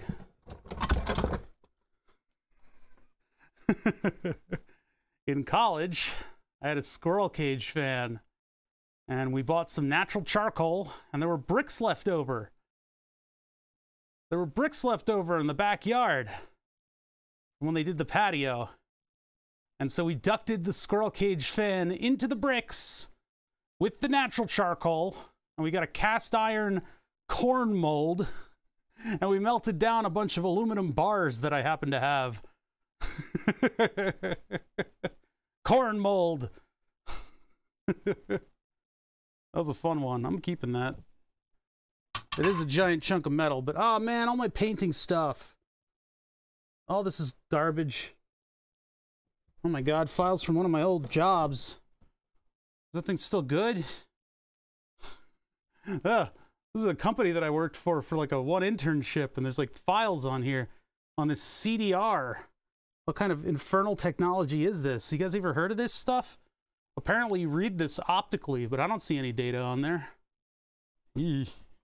All right, the rest of this bin is just garbage. This is all just stuff that I've worked on the cars on in the past. Ugh. FBI, open up. I don't think they know how to read a CD. That's actually still useful. That one and then this one are still useful. This one's technically for removing like badges and stuff off of cars, but I don't know if that one's still working. I remember putting scratches on my clear coat from this thing. It's like a rubber eraser, but if you push down just slightly too hard, it explodes your clear coat. And Tropic Heaven. Hey, thank you for subbing with Prime for 10 months. That's a 7-month streak. Company still uses CDs on their air gap. Oh, no. Yeah, and Tropic Heaven, thank you so much for subbing. I really appreciate the support to this channel. It means a lot to me. All right, yeah, I think the rest of the stuff is garbage. Even if it looks like it might be worth something, it's just... I haven't had anything to do with this stuff in literally 10 years, so there's no There's no rescuing some of this stuff. Like this thing, you would think that this is a functional Venturi air tool, but it's not. Because the last thing that I did with this was I put like a trunk liner coating on my VW's rub strips. And all that gunk got up into this thing and clogged it completely, and so it doesn't work anymore. And so I've got it sitting here among the other clogged stuff from cars. What is this? It's like a actual truck part. What the fuck? Yeah, all this stuff is gone. It's gone. This wasn't even cheap. This thing was fucking expensive. Oh, and it's all ruined. Actually, you know, actually that one's still good. Yeah, this is like a nice sprayer. Of course, you gotta learn how to use it. Oh, this is the one that got all fucked up, I think? Or this is the airbrush version of it? Where you're like, oh yes, I'm a painter. I don't know what I want to do. Air gap protection. That's a big deal now. I would imagine so with all the fucking hacking that's been going on lately. All right, even the bin is actually garbage. Oh my God. This is the note that the doctor gave me from when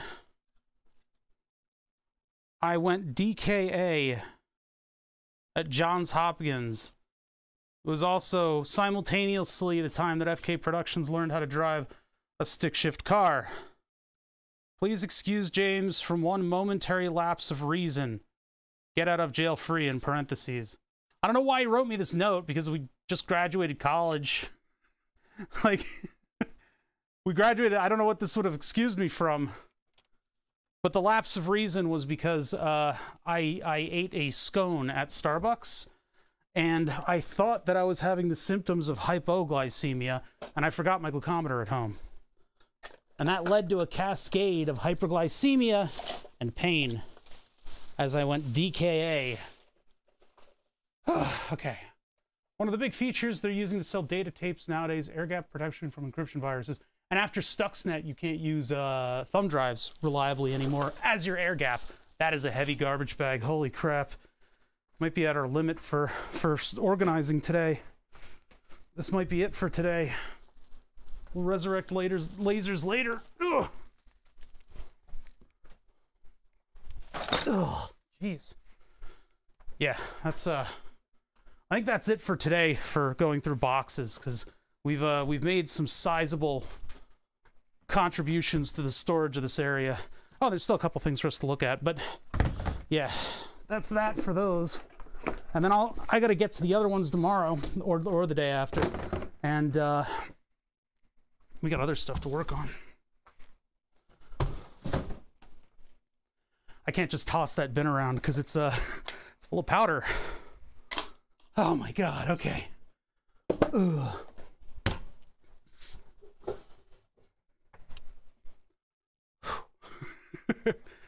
We've gone through quite a bit today. I don't know what to do with this thing. The Crystal Pepsi from 1993. That's a hell of a thing. Sell it for $180 if anybody's willing to buy, but hold on, I'm getting buzzed. My insulin pump is desperately trying to regulate the amount of stuff, and it looks like if you predicted that the orange line was correct, you're probably correct. Because, where are we? Yeah, it's pretty much the orange line. I don't know why it thinks anything else is going to be happening here. I need to do a correction on that. So actually, I think what I can just do is go into here. You guys come on along for the ride. I think what I can do is go into the calculator. Okay, it just says to inject 3 units. That's not right at all.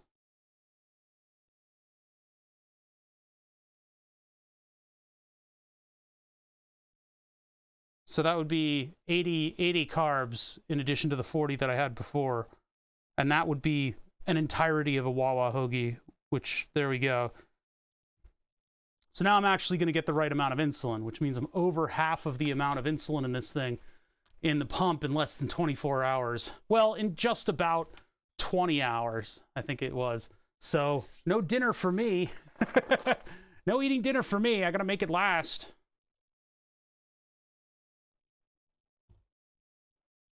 Okay.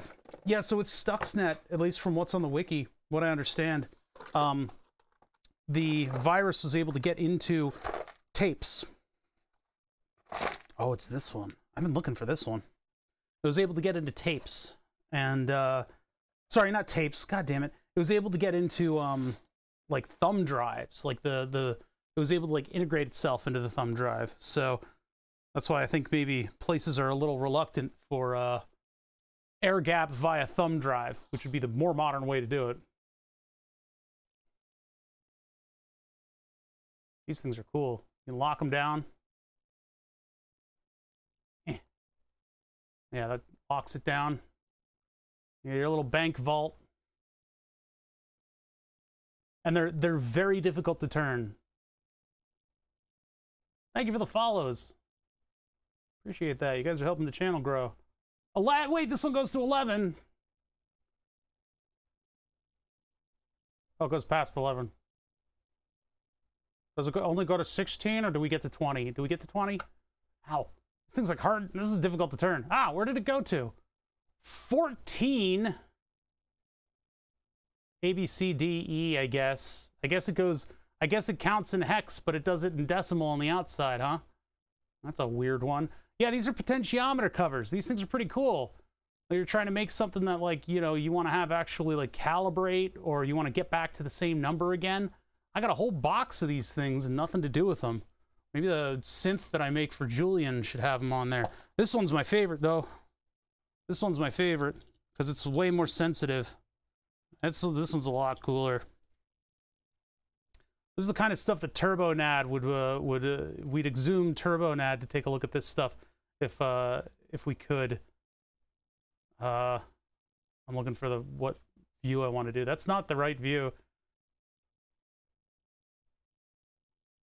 There we go. Where am I? Yeah, this one's badass. I like this one. I don't know why you would ever have a physical counter on a potentiometer, though. That's bad design. Unless you're dealing with analog systems. You gotta dial it in just right. Got him. This thing doesn't have the fluid resistance on it. So it's able to just give us a nice little tick up readout on this thing. It's actually kind of hard to get if it had a little bit more resistance, it would be easier to get the finer numbers on it.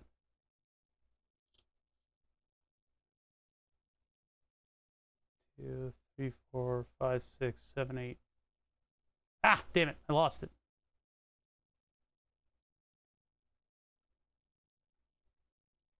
Man, that's hard to do. There we go. Nice.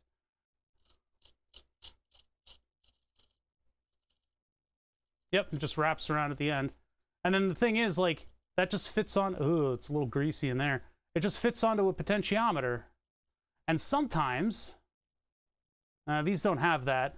Sometimes they will actually... I think this one fits on, but it, like... Yeah, see, it's got the little set, the little grub screw right there that sets it on. So you do that, and then you got your knob. But sometimes these things will have outputs for like the next decade.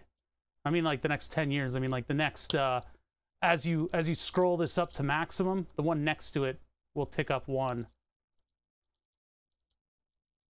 Pretty cool. I like this thing a lot. Wish I could find a project for it, though. Not really much you can do with this stuff unless you're in the realm of analog electronics. They got different color schemes too. Little bank vault guys. I could make a little D&D bank vault. If you really wanted to get into that physical D&D stuff, man, you could have a lot of fun with stuff like this. I have a feeling these aren't cheap though. I just happened to find a whole box of them. This thing is very hard to turn and very greasy. Ugh.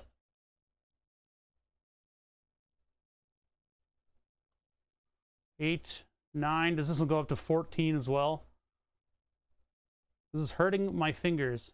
12, 13, 14. Yeah, just goes up to 14, huh? A, B, C, D, E. I guess they're counting in hexadecimal. Why would you make this adhere to a digital? Ugh, so weird. Spectral. This is a keep. I want to see what's in here. I've got 1,000 hex keys that have rusted. Let's just take stock of what's in here. Maybe one day I can make some kind of an infernal machine with these.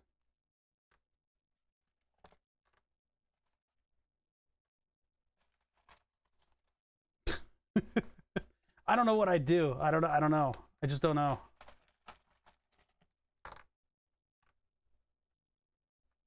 I think the other bin is all the Burning Man stuff, along with those lamps that I want to turn into like real lamps. But I'll get those out on my own. It'll just take me a little bit longer to go through. Unless, you know, unless we just go get them right now. I'm generating trash bags upon trash bags of yeah, maybe I'll get them in a minute. Let's just relish on some of this stuff for a minute. And then I'll get the last of these smaller bins, which hopefully is not filled with keepsakes or personally identifiable stuff. Model 316, huh? Oh, they bought the lot. Oh, no, they don't have that one. The big Model 411. This is the cool one, though. Model DR. What are these things worth nowadays? We'll look them up in just a minute. I just want to see how many of these I have. These belong to a research outfit that was doing a brain scanning device. And by brain scanning, I mean it wasn't necessarily... Well, I guess it was scanning, but what it would do is it would shine near-infrared light on the prefrontal cortex.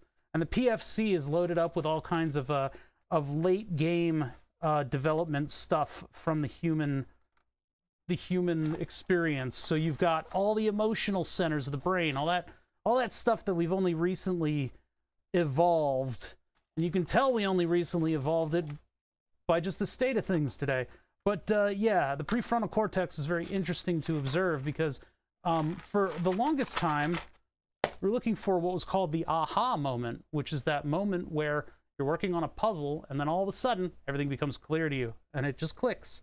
You go from having a brain that is doing an active task, sort of very, very, they're using a lot of that PFC, a lot of that high thinking stuff, and it suddenly just tapers off because you're done with the problem.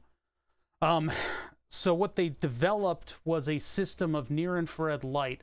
Near-infrared light is kind of cool because it goes through blood and guts and bones and stuff, and it bounces off of blood either in one frequency to measure volume or another frequency in order to measure oxygenation. You see, the way the brain works kind of aids in that, because as the brain chooches away at the different problems that it has to work on, there's a whole vascular structure in the back of the brain, what is responsible for divvying up the amount of blood that it uses. Brain uses just about the same amount of blood at all times. But what this vascular structure does is it'll cut off and supply different areas of the brain with different amounts of blood, depending on what you're doing.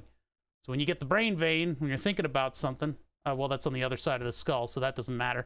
But, you know, that's kind of what's going on in that meat pudding electrical thing you call a brain. What you can do with these frequencies of light is if you're scanning it, you can't get a baseline. But if you're scanning it and the person's relaxed, you then tune the values that you get back as your baseline. And so that's what all this stuff is for originally. Before they went into the realm of digital potentiometers, they had potentiometers on each of the analog feedbacks of the different sensors. There was two clusters of LEDs, two clusters of two different colors of LEDs on two spots, because you got two lobes. You have wonderful lobes. You have two big lobes sitting out in the front, in the frunk of your brain. And so you hit them with one frequency and then the other frequency, and then you have sensors around that. And those sensors, you're basically, because it's the year 1995 and you're trying to come up with this technology, what you do is you have one analog to digital thing, and then you multiplex it out to all the sensors. So you're multiplexing, switching on and off the LEDs, and then you're multiplexing all of your feedback from the sensors, and then all of your individual sensors you're trying to tune to be within kind of a good range for the ADC in and of themselves. You got different, you know, external light. There's just all kinds of different factors that involve that stuff. Later on, they would develop a system to automatically tune that, and that's why I got a box full of these things. So these are cool, these little bank vault tuners. Now let's see if we can find them. See if we can find them. Nobody needs shit like this anymore. eBay is probably our best bet, though you can probably buy them new. So who is this? This is Clarostat. Where did I type that into? Clarostat. Potentiometers go for big bucks, by the way. I don't know what the family product line is.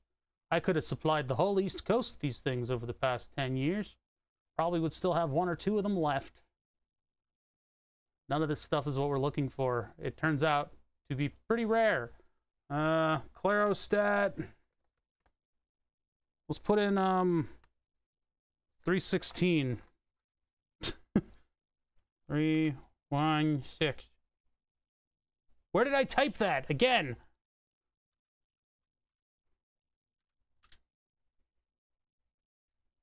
Nobody's got them.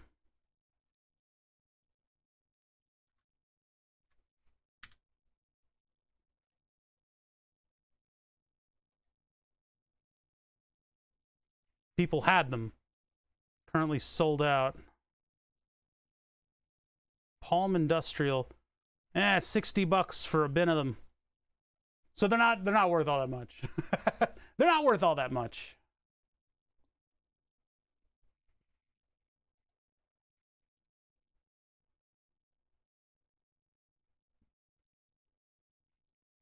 Such exciting web pages that we find when we look for this kind of stuff, huh?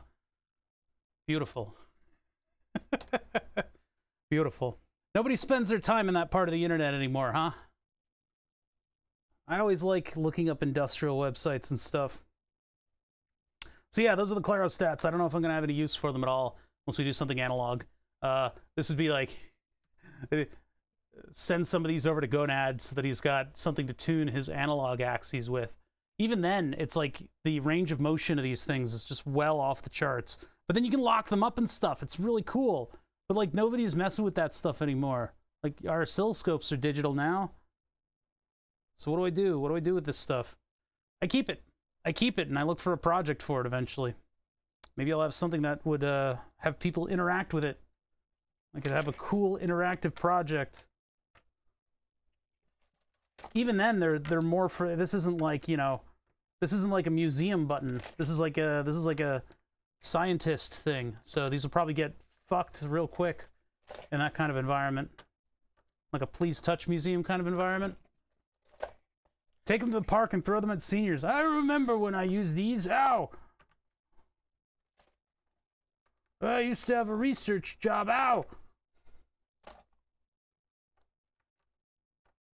These are like the era of like the black and white Batman, where the bad guy was just like in a lab doing science stuff because they had a lab set. Oh, the pocket just buzzed. Hold on. I'm buzzing. New suggestion available. Yeah, eventually these new suggestions will be done. I still need to do all the training and stuff for this, but my having eaten a hoagie is still having an effect, and I probably should have eaten half of the hoagie. But yeah, what's going on right now is all the predictions say that my glucose level is going to tank. I argue with that because it doesn't seem to be cognizant of the amount of carbohydrate that I've had. It doesn't seem to know, but it has tapered off. Maybe I won't go into the 300s today. I had better control over this on the other pump because I knew how to trick it, but I'm trying to be honest with this one, so. God, this one just feels so cool. It's just so cool. Makes this noise. That's so cool. Ugh. I need to just make like an oh bother fidget spinner that has a bunch of shit like that on it. So this is a keepsake box, but it's an electronics keepsake box. Where does that live in this shop? The garbage. No, it deserves a place. I should yeet it behind the computer. No, if I do that, it'll cut off all my streaming stuff. Man, I guess it goes over in the pile. The pile is something that I need to get to, which is the corner of the shop where everything is starting to just like build up. Big meter. Big meter. Big rusty meter. Big meter. I don't know what to do with you, big meter. We'll find a use for you eventually. Where do I keep pressure stuff? Not over... Don't just put it... Don't fucking do it. Don't you do it. Don't just put it to the side. Don't you put it to the side. Don't you leave it there. Don't you leave it at the side of my desk. Ah, damn it. Okay. All right. So, let's get another bin. I guess. Get another bin. Let's get another bin. Let's do another one. I gotta go get one. You guys get a BRB for just a second.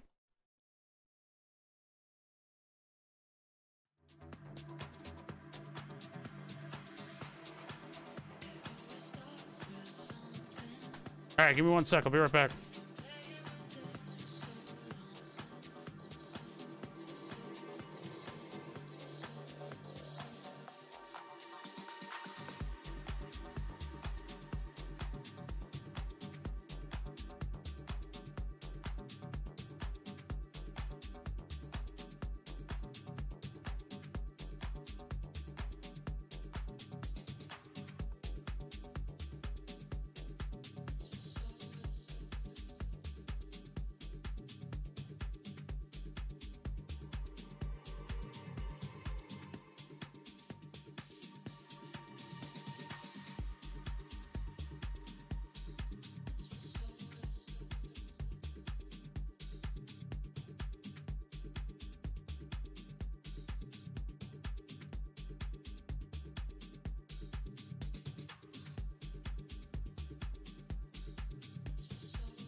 It's too tall for the desk. I keep moving around, like twisting my hips and stuff, and my clothes are rubbing together. And they make me think that my insulin pump's vibrating at me. But I no longer have an insulin pump on my waist. Pretty crazy. Okay, we got another bin and it's giant. Let's start going through it and see what we got. These are like 10-year-old keepsakey things. Oh boy. Maybe a little less than 10 years old. Alien. Look, it's Ash from the movie Alien. But this is from like... Alien is Fox TV. Collect all. 2013. Copyright 1979-2013. So it's not what you think. It's not an ancient alien from 1979. Then it would be worth something, but this is not. You would be fooled.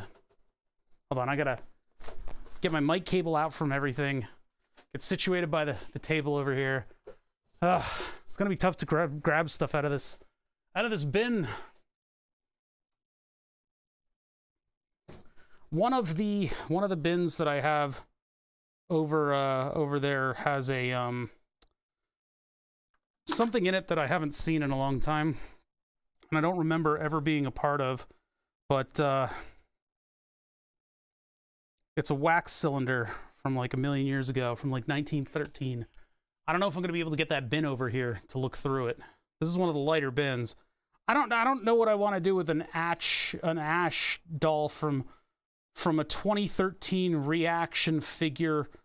It's Funko. I mean, like, man, I don't ever want to even be remotely associated with Funko and Funko products and Funko Pop. Sorry, sponsors. I know you want me to shill that stuff. They don't. They don't know who I am. Well, I'm going to put this aside. The garbage bin. All right, what are these? Ooh. Fog lights. Hold on a minute. I got some weird stuff right here. Got some weird stuff. Got some stuff that's very decidedly not antique. Thought I had 4 of them. Nope, guess just 2. Huh, I thought I had more of these. Yeah, I don't know what to do with these. I think these are my old... These aren't the BMW ones, though. I think these might have been ones that I just ordered. Yeah, so xenon headlamps, how do they work? Well, in order to have a high and a low beam on something that is like a high temperature, high voltage lamp that gets excited once and you don't want to have it turning on and off all the time, what you do is you put a solenoid and a flapper on the thing. And then you have a weird blocker in front of the flapper, and that makes these weird optical things with the light. So you end up getting like a blue line on the cutoff pattern of the headlight. But like these lenses don't need to be that great, and so they don't put great lenses in these. They put very cloudy lenses in them, and that dissipates the light a little bit more. Unless you're the Japanese, who make amazing headlights with incredibly clear optics on them. So I think these might have been the cores of my original BMW, although they don't look burnt out enough. One thing that they didn't do on my model of BMW was they didn't put enough of the reflective material on the plastic of the backing of the lens. And so what would happen is, as the xenon shined on them over the course of 10s and 12s of years, 20s of years, it would wear away on the reflective coating. And I mean like physically wear away on the reflective coating, would like come off. And so my headlights ended up being dim for the longest time, and I couldn't figure out why. I replaced the xenon bulbs in them, they're brand new, and it was still dim. So what I ended up doing was taking them apart, realizing the lenses were all screwed up, and instead of getting the same core, I bought a different core and then modified the lenses in order to take the different core. I don't think these may have been one of the candidates for replacement, and I kept them because I wanted to put them inside of other lamps. These might have been my VW fog lights, I'm not sure. But I never ended up doing any of this stuff. Talk about it all day. Actually doing it is a completely different affair. So yeah, these would have been like Burning Man vehicle lights, you know? And I could have had some cool looking little industrial lights inside of stuff. I don't really think I'm gonna hold on to these. I have a better idea of what to do with the lamps that we're gonna look at in just a minute. Let me get a garbage bag. Remember, this stuff has been sitting for some total of maybe over 10 years. So goodbye, headlights. I'm sorry. I'm so sorry. There's so many possibilities, but I just can't get to them. This one for Iron Pariah. He never watches this show. He just interacts with the Discord. Never ever watches the show. Not even a little. Weird, right? Anyway, he's into all that vintage camera stuff. A pretty old thing here. Can't quite show it because I'm getting like thrown out. There we go. That's becoming me. You're at least like here at all. He just doesn't like, I don't know, he doesn't do technology very well. Look at this thing. And it's like, it's not like you guys don't have to put in work, you know? Don't put in work. Don't ever think you're obligated to watch this show. It's just me fucking around with stuff, right? don't ever, not even a little bit. I'll make a scene if that's the case. But yeah, he's just like hasn't even like opened a browser window to it. It's an old camera, probably a piece of shit back in the day, huh? Kodak dualflex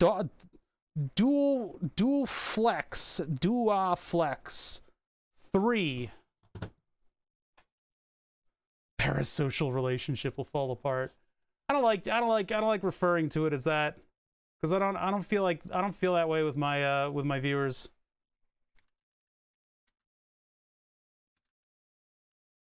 Dualflex 2.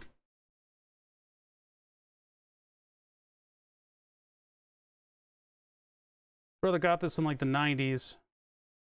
It's maximum $50, $30 to $50. Not that Probably didn't. Probably way more expensive than that back in the day.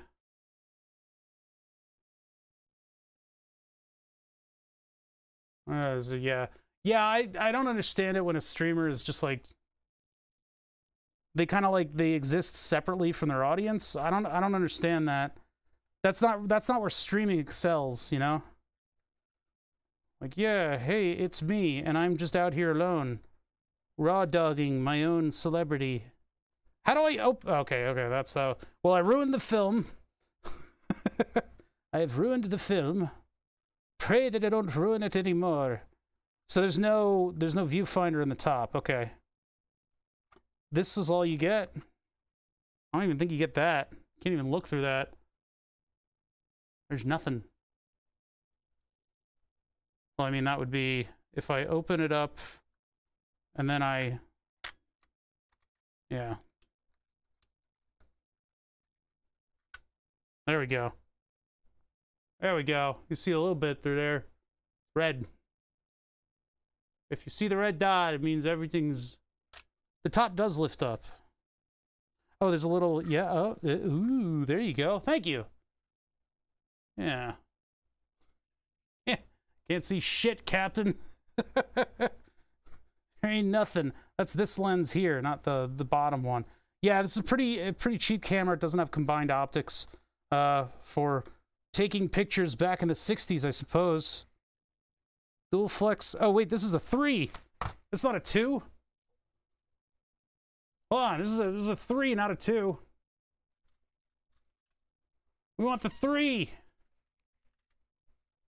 Oh my god, the prices are so much... No, they're the same. they're exactly the same. It's like the same. Nobody gives a shit about these things. It's a piece of trash. Can't get rid of an old camera. You don't want to take that kind of heat. You get the cops on you in no time. Getting rid of a camera like this.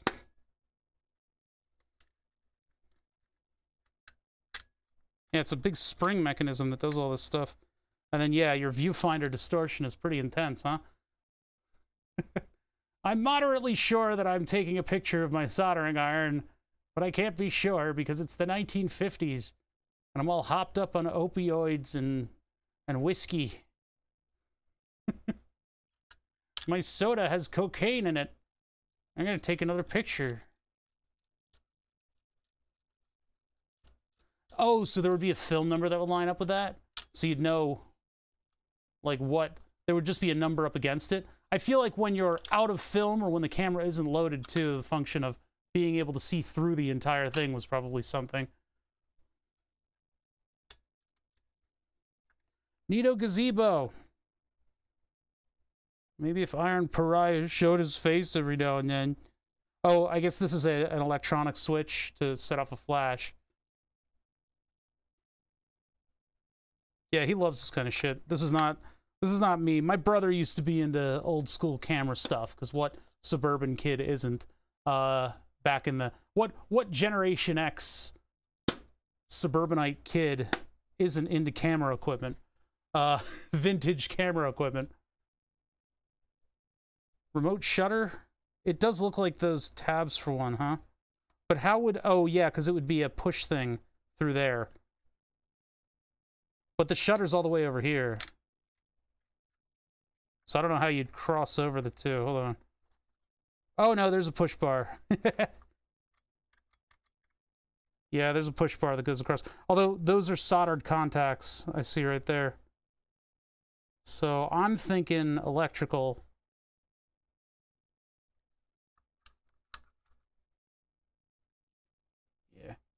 I don't know.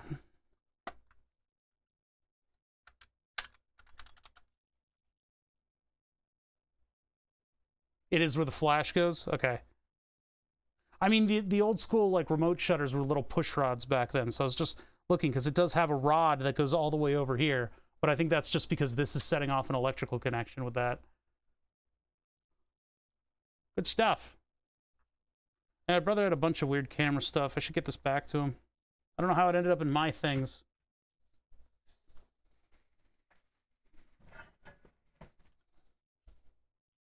A digital picture frame?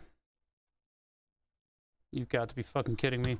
There's no way I'm doing anything with this. This is just going into garbage. This is as old as they get. This is like a 2001 digital picture frame with a bunch of memory card slots in the side. I don't got nothing for this, man. Takes 9 volts in. It probably can't even display any type of video. I haven't seen one of those in the past 10 years. My brother got one for my parents, and it actually syncs up to like an Amazon account. So he's able to just put pictures of his kids onto the Amazon account, and they show up on a picture frame in over here in Pennsylvania. So, I mean, that's something. You know what this is? It's garbage bin liner. That's what this is, because I haven't done anything with it in years, and it's a piece of crap. Yeah, well, the problem is he had to set a timer on it from his end so that it wouldn't be on in the middle of the night. Which I find a little ridiculous. This is a completely ruined lamp. This probably was bought at some antique setup.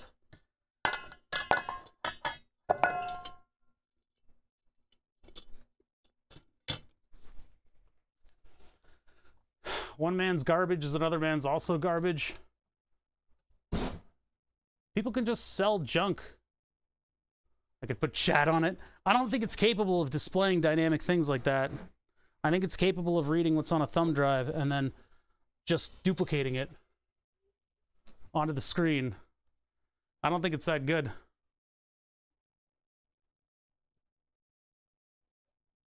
Glad you kept that lamp. Wait, you don't know about that lamp. You know what I did keep? Corn mold. I told the story earlier, but this is a college. We had a bunch of aluminum scrap lying around, as well as a bunch of bricks in the backyard. And I happen to have a pretty powerful squirrel cage fan. Being college students, we went out and bought a bunch of natural charcoal and set up a crucible. And so we melted a bunch of just random box into an iron corn mold. You're always looking for this type of lamp? Man, this thing is in shit shape. Let's see if we can get it in better shape. I just nostalgia blasted FK Productions. I found my mold of that in the garage the other day. I didn't know we made more. Yeah. I guess we all had keepsakes from that day. That looked like corn. Oh, so stupid. It was great. What the heck? There must be a lot of missing pieces on this thing. Because, I mean, from what I understand, I got the top piece here, which is in really bad shape.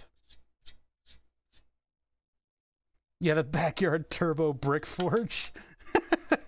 They were working on the area in between houses, all the brickwork that's there. And there were a bunch of leftover bricks. And so we made a barbecue out of them. But that's not enough. And so we ended up making a turbo air forge with them. Yeah, I'm not too excited about the state of this lamp. This one did not make it through the move. I don't know how many tears would be shed over this thing. If it was still a gas lamp, it would probably be a lot more cool. I mean, it looks like it had a different flute on it and everything, but I don't have any of that stuff. It's just this. This is what we got.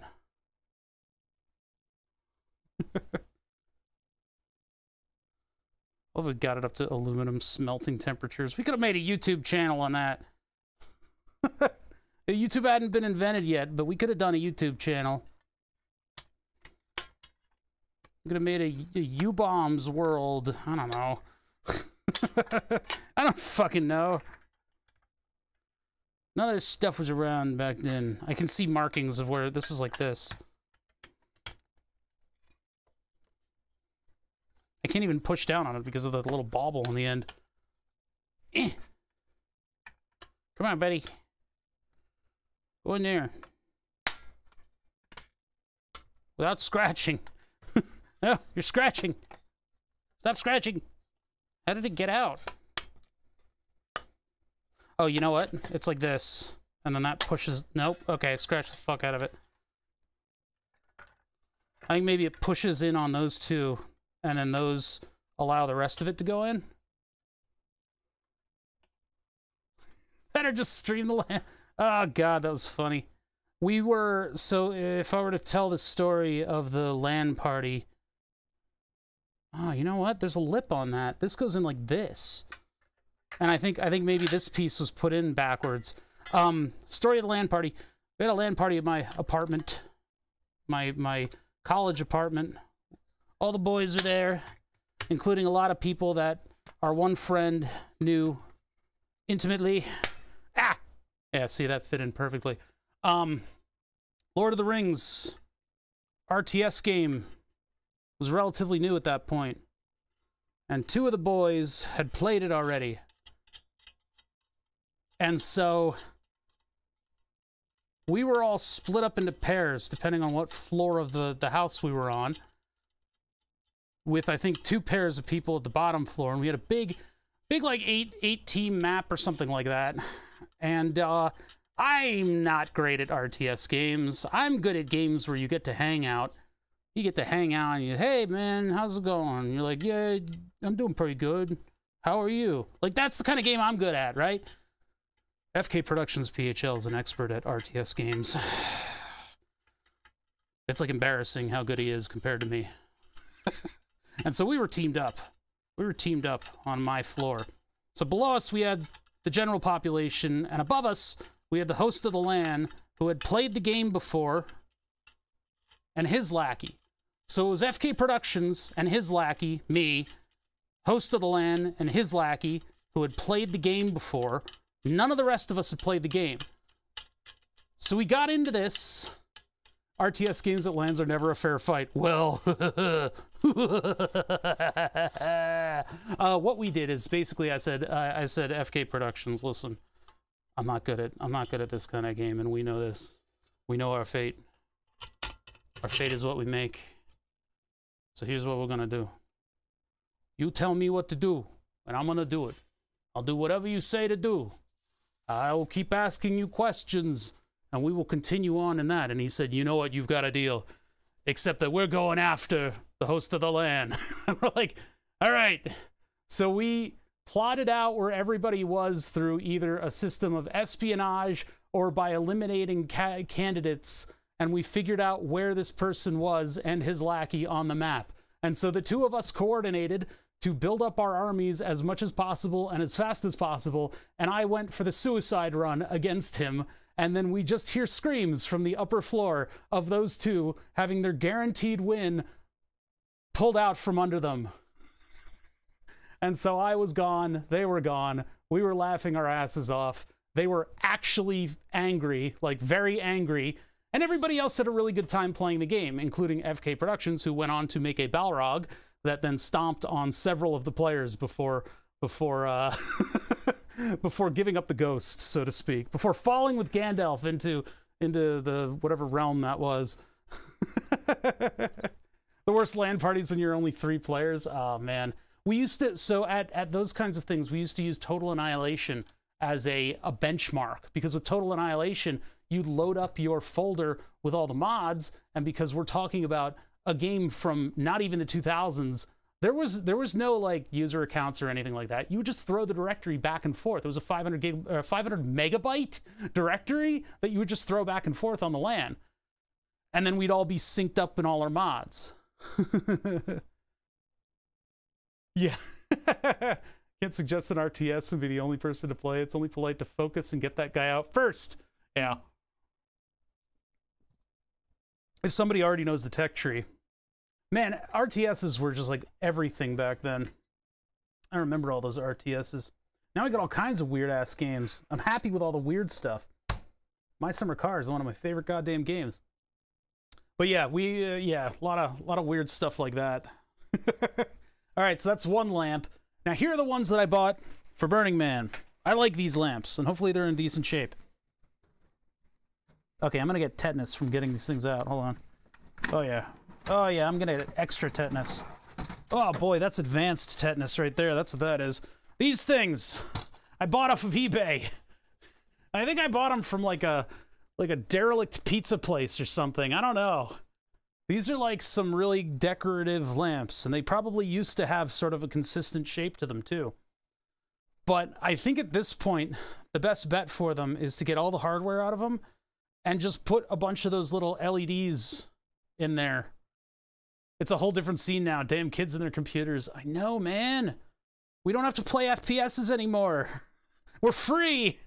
We're free from Counter-Strike. We're finally free. They're playing games with pixels in them purposely. We're free. Oh my god. This is... Oh, is there glass falling out of it? No, that's the chain making noises. I'm gonna get super tetanus if I work on this, aren't I?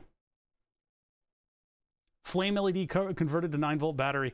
Maybe. I was just gonna toss some little LED ropes in them for now. And just hang them up somewhere. Definitely without this fucking cancer glass, though. Pizza Hut glass. Yeah, like fairy lights, exactly. I think these would do well with fairy lights if I clean them up a little bit. These are very cheap. These are very cheap. But I think I can find a home for them here with just like a hook into the drywall. Oh my god. This is crunchy. This is crunchy stuff. Look at... Welcome to my pizza place. Have you observed my blood lamp? This is like a texture that only Demethil would love. If you guys don't know, Demethil does some really, really good clay working. He's got an Instagram and everything. Very cool stuff. When I first met Demi, he was sad because he was selling all of his sculptures. Now he just makes them. They're painted with the tomato sauce of the damned. Do you think somebody just opened these up and just hit them with red paint? Ugh. Ay, ay, ay. These are like dangerous. There's some like edges on these things. Ah. Old glass paint. How much lead do you think? You know, sorting through old shit like this is something that I love doing, but at the same time, I probably have had quite a bit of lead exposure over time. Lead and rust, and I'm up to date with my shots. I didn't get that 4th COVID one, though. I need to do that. There's like glass dust coming off of these things. I can see it. Would it be transparent if it had lead in it? I don't know what the lead does for the paint, all right? All I know is that all those old paints had lead in them. Old glass paint for kids sounded like it would poison the hell out of me. Yeah, like invariably, right? How did somebody think that this would produce nice light? Oh yeah, this will be nice. This will produce a nice light.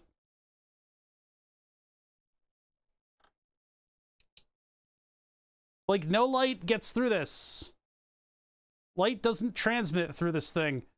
It just highlights the thing. There's no light cast from this device, from this stuff. Yeah. Oh yeah, there's all the shit on the lamp having an effect on me. These were like kind of cool.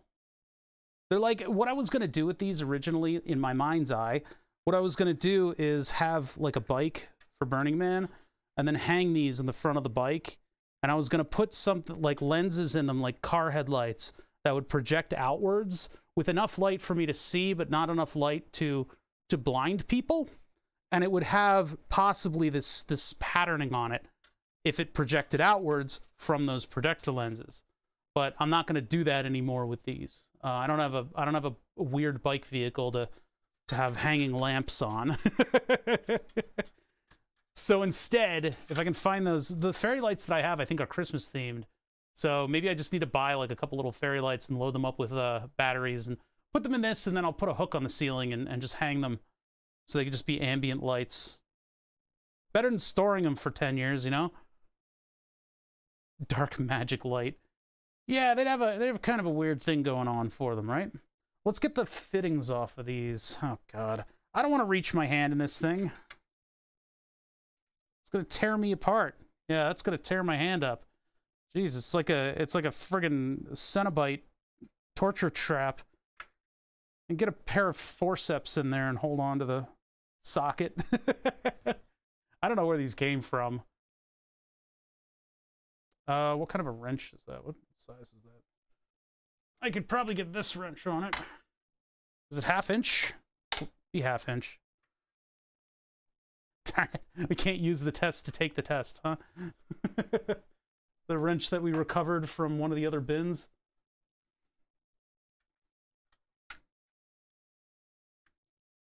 I don't know how easily this thing's going to give up the ghost either. Yeah, I can't even get a spin on that. I'm going to have to use like an actual, like a ball, like a socket end wrench or whatever. Not a socket wrench. What am I talking about? Yeah. Find the wrenches. This thing. I have to use one of these, but this is the wrong size, I think.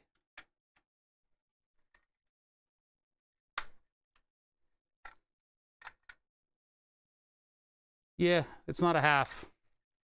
Hold on, I got other wrenches. Actually, there's a 13 right here. I think 13 is still too small.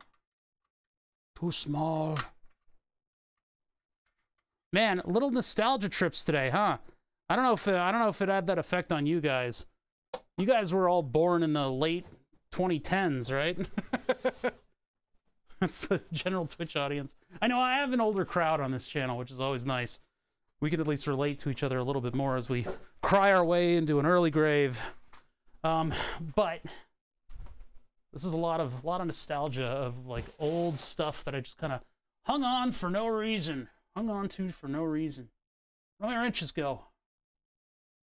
Ah, there's no wrenches over there. I gotta find them. I think I got a couple over here.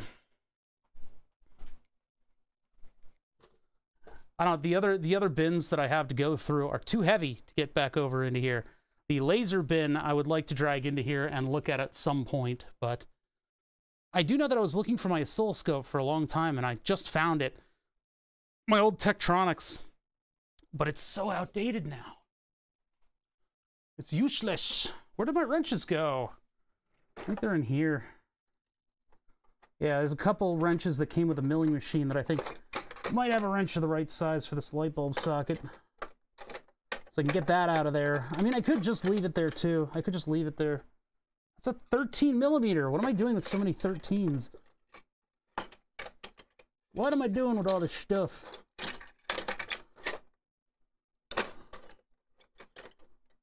Is that the same? I don't know what happened to these wrenches. All I can find are ones that are like way too big. There's another oxidized wrench that I need to find.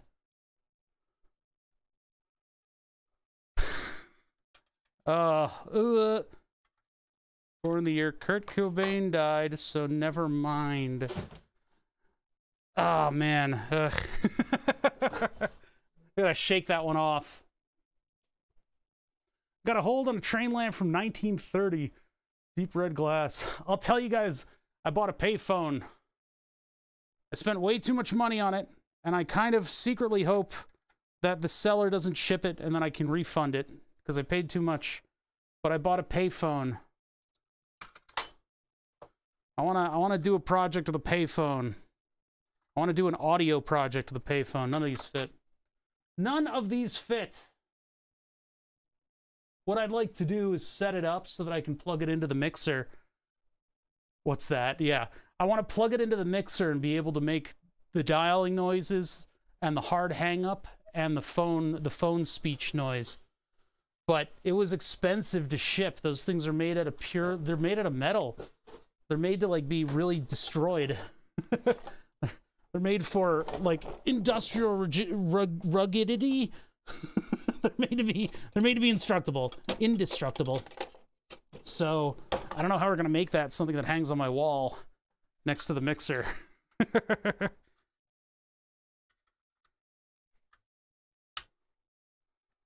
How could you? What?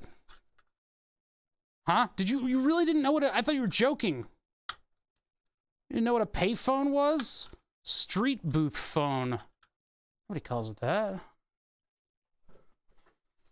It's from that movie, Payphone, where the guy's in a payphone.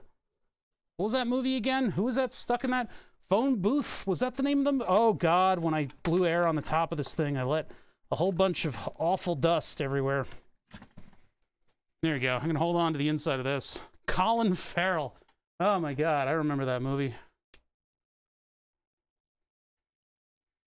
Is there anything I can grip on this? No. Don't look like it. I can just kind of like hold it a little bit. That's just gonna spin unless I get grip on it.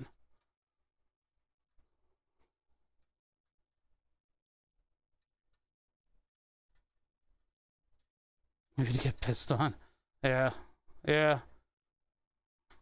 Phone booth, otherwise known as public toilet. I can't get to it.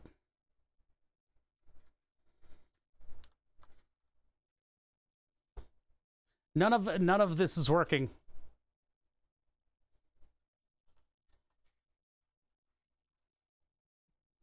Karakin. Carl Klein. Yeah, he goes into a phone booth, he becomes Superman. That Carl's a weirdo. There we go.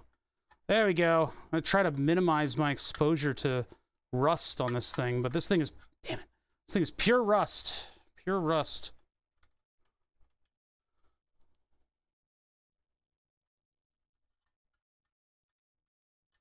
It's like I don't have a place to store this, so I have to turn it into an art project.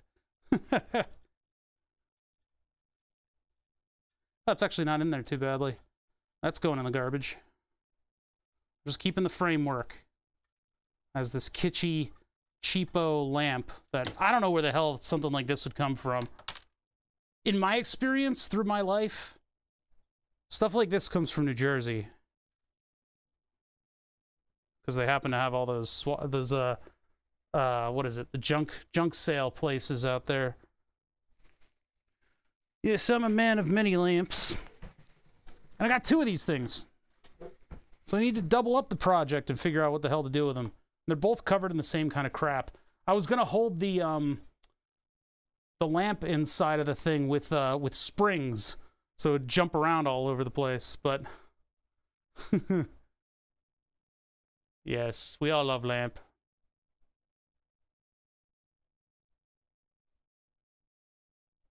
Yeah, I mean, I guess what I need to do is just hang it somewhere from the ceiling.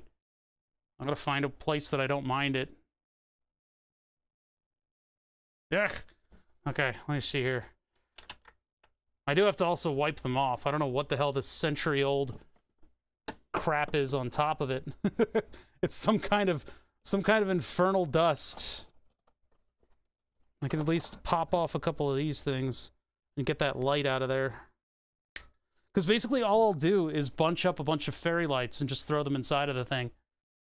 It's not asbestos. I worked on these, you know, after the era of asbestos, at least.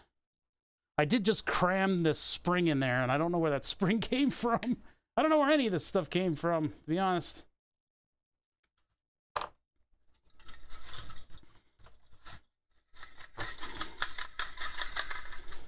Okay, so I think I've made more problems than I solved. Ah! I bet you the seller just, like, tossed a coat of paint on this and called it a day. What is this even? What are you? Ugh. We got a monkey's paw situation. This is one of those monkey traps where if you grip the thing, you don't fit out of the trap.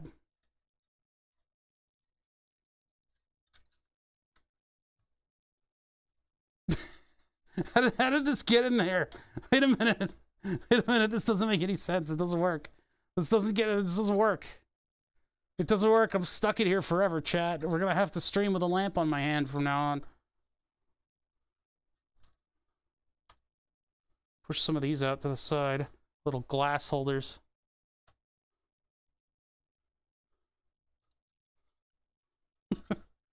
My favorite lamp streamer. There it is. There was one way that it fit in. Yeah, monkeys and food in jars. Alright, so I'm covered in shit. I love the inconsistency between the two of these because they've both been They've been smushed differently. So if I'm going to open up an old curiosity shop where I sell the main character some kind of a monkey's paw-like device, and then when they leave the shop after giving me their money, I cackle and the whole shop disappears when they turn around, these lamps are going to be out front. Out front or right above the cash register.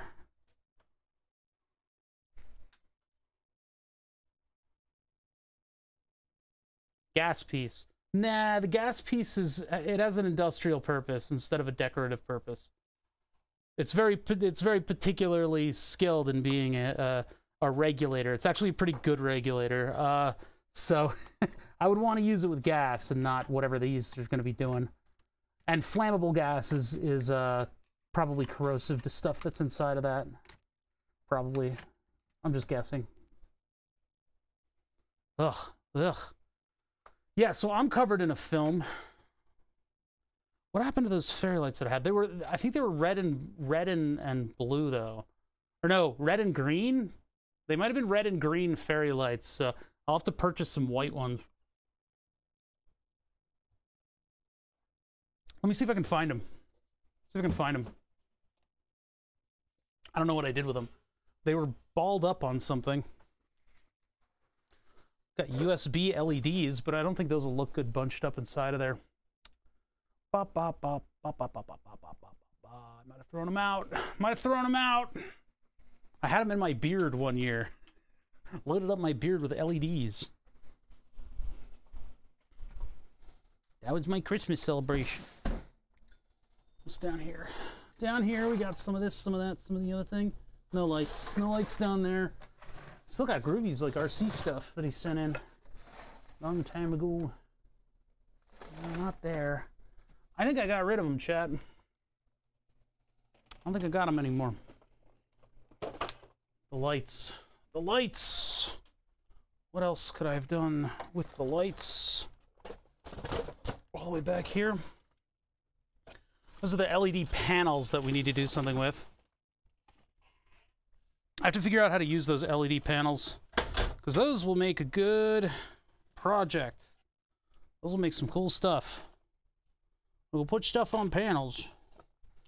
Who is redeeming farts right now? Why would you do this to me? Why would you do this to me? Why? Me? You know? Like, I'm too cool for that. What is this? Is that the... No, that's something else. Damn it! Okay, I don't think I have those anymore.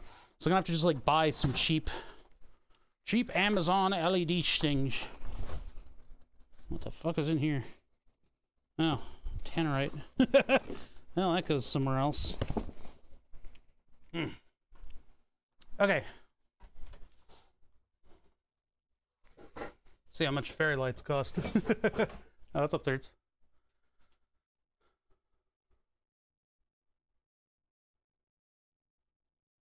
on the lamp. The LED that was in the lamp had a thick piece of glass in it. What are you talking about? What are you talking about? What do you mean?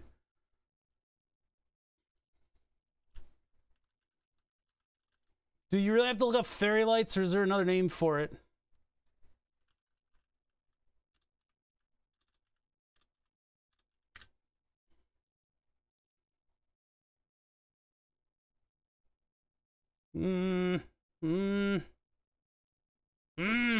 Yeah, it was hard to do the LEDs and the beard thing because I don't have very curly hair.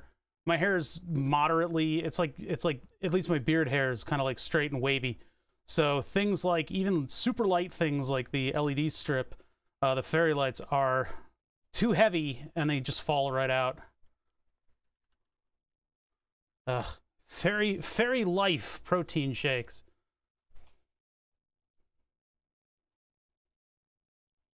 Oh my god. Look at all of the types. Some of them are AC, huh?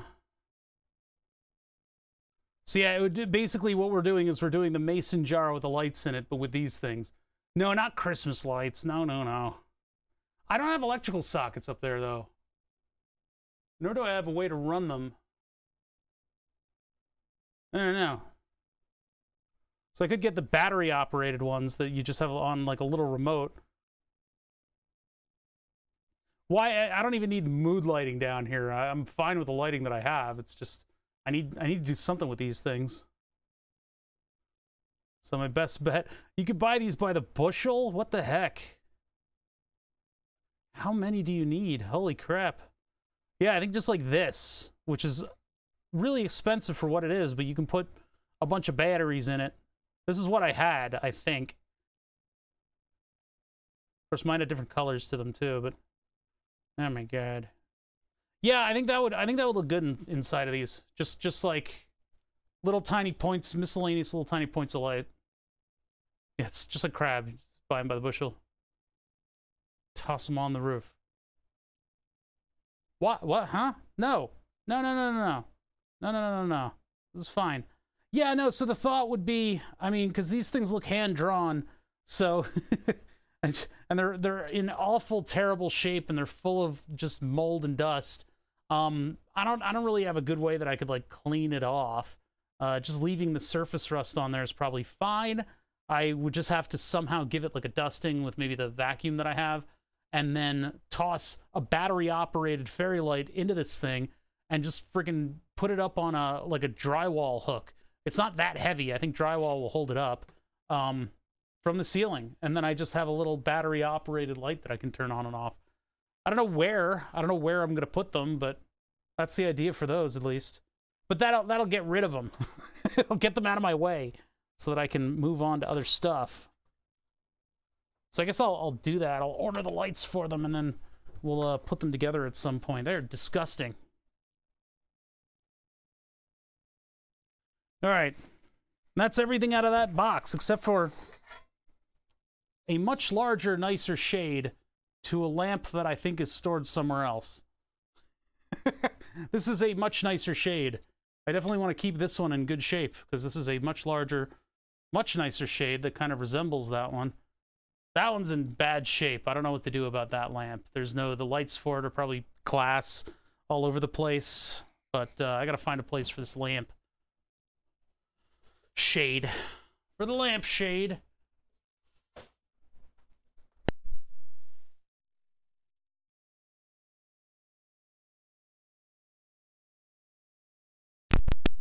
I have lost my mic. Sorry about the popping noises. All right, we didn't make it very far today. I guess today's a bit of a shorter stream. I've got more glucose management stuff to do. And then in a bin behind me somewhere, pretty far behind me somewhere, is all the laser stuff. I want to prove that the Earth is flat. Because we all know it is. We all know it is. And there's just this giant T-square tower that holds up two incandescent bulbs that spin around in order to provide us with our light patterns and why we have time zones. It looks like, oddly enough, it looks like the logo for the United Nations, and we're surrounded by an ice wall. So we got to prove that. That's something that we're going to get to. We got to prove that. We got to work on burn the subs, the board behind me. What is a staple of this channel and part of the driving thrust of this entire channel, which is completely petered out and ended up just fucking stalling. Just by virtue of the fact that I didn't work on it. I had a lot of other projects to do, and those other projects drew out. That happens. As we move organically from project to project, I try to get some loose ends.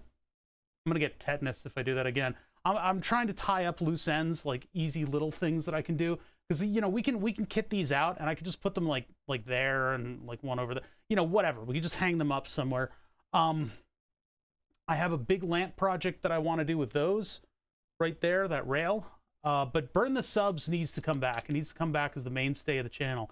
So on Tuesday, we either work on Burn the Subs or we start on the ring laser gyroscope. I don't think we're going to launch into the ring laser gyroscope for a little while, though.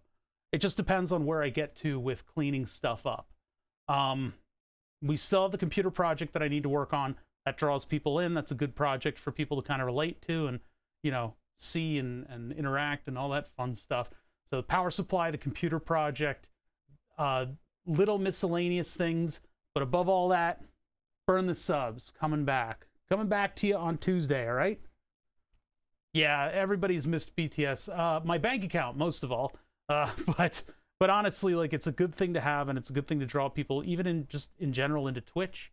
So we're gonna work on that. I've run out of bins to go through. I've thrown out a significant amount of stuff.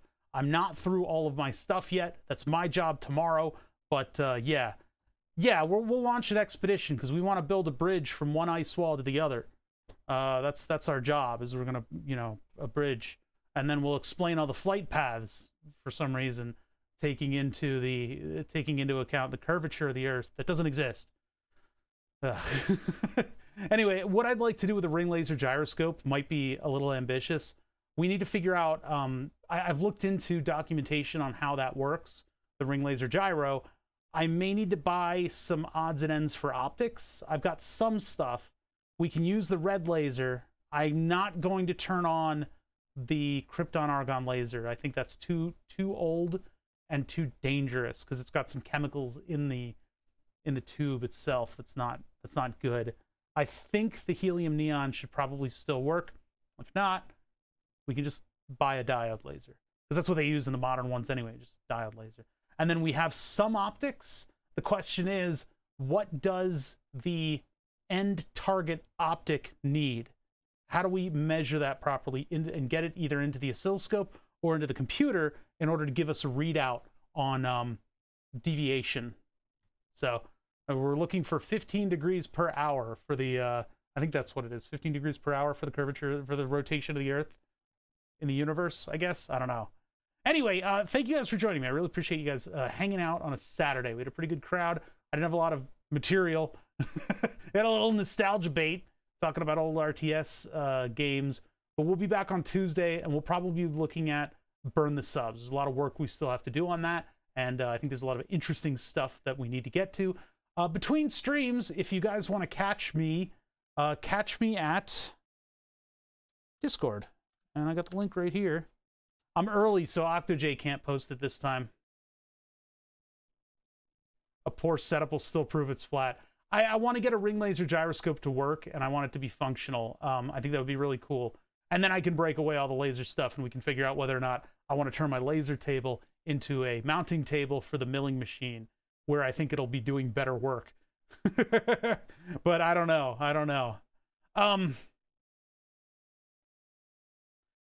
By the way, while I have you here, you weren't the one who sent in. Did you send in that stuff from IBM? It was somebody else, right?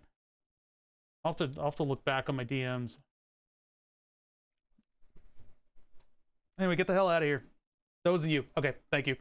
I think I said, like, it was like Tim19862 or somebody that sent it in. No, that was the wrong person. It was somebody else.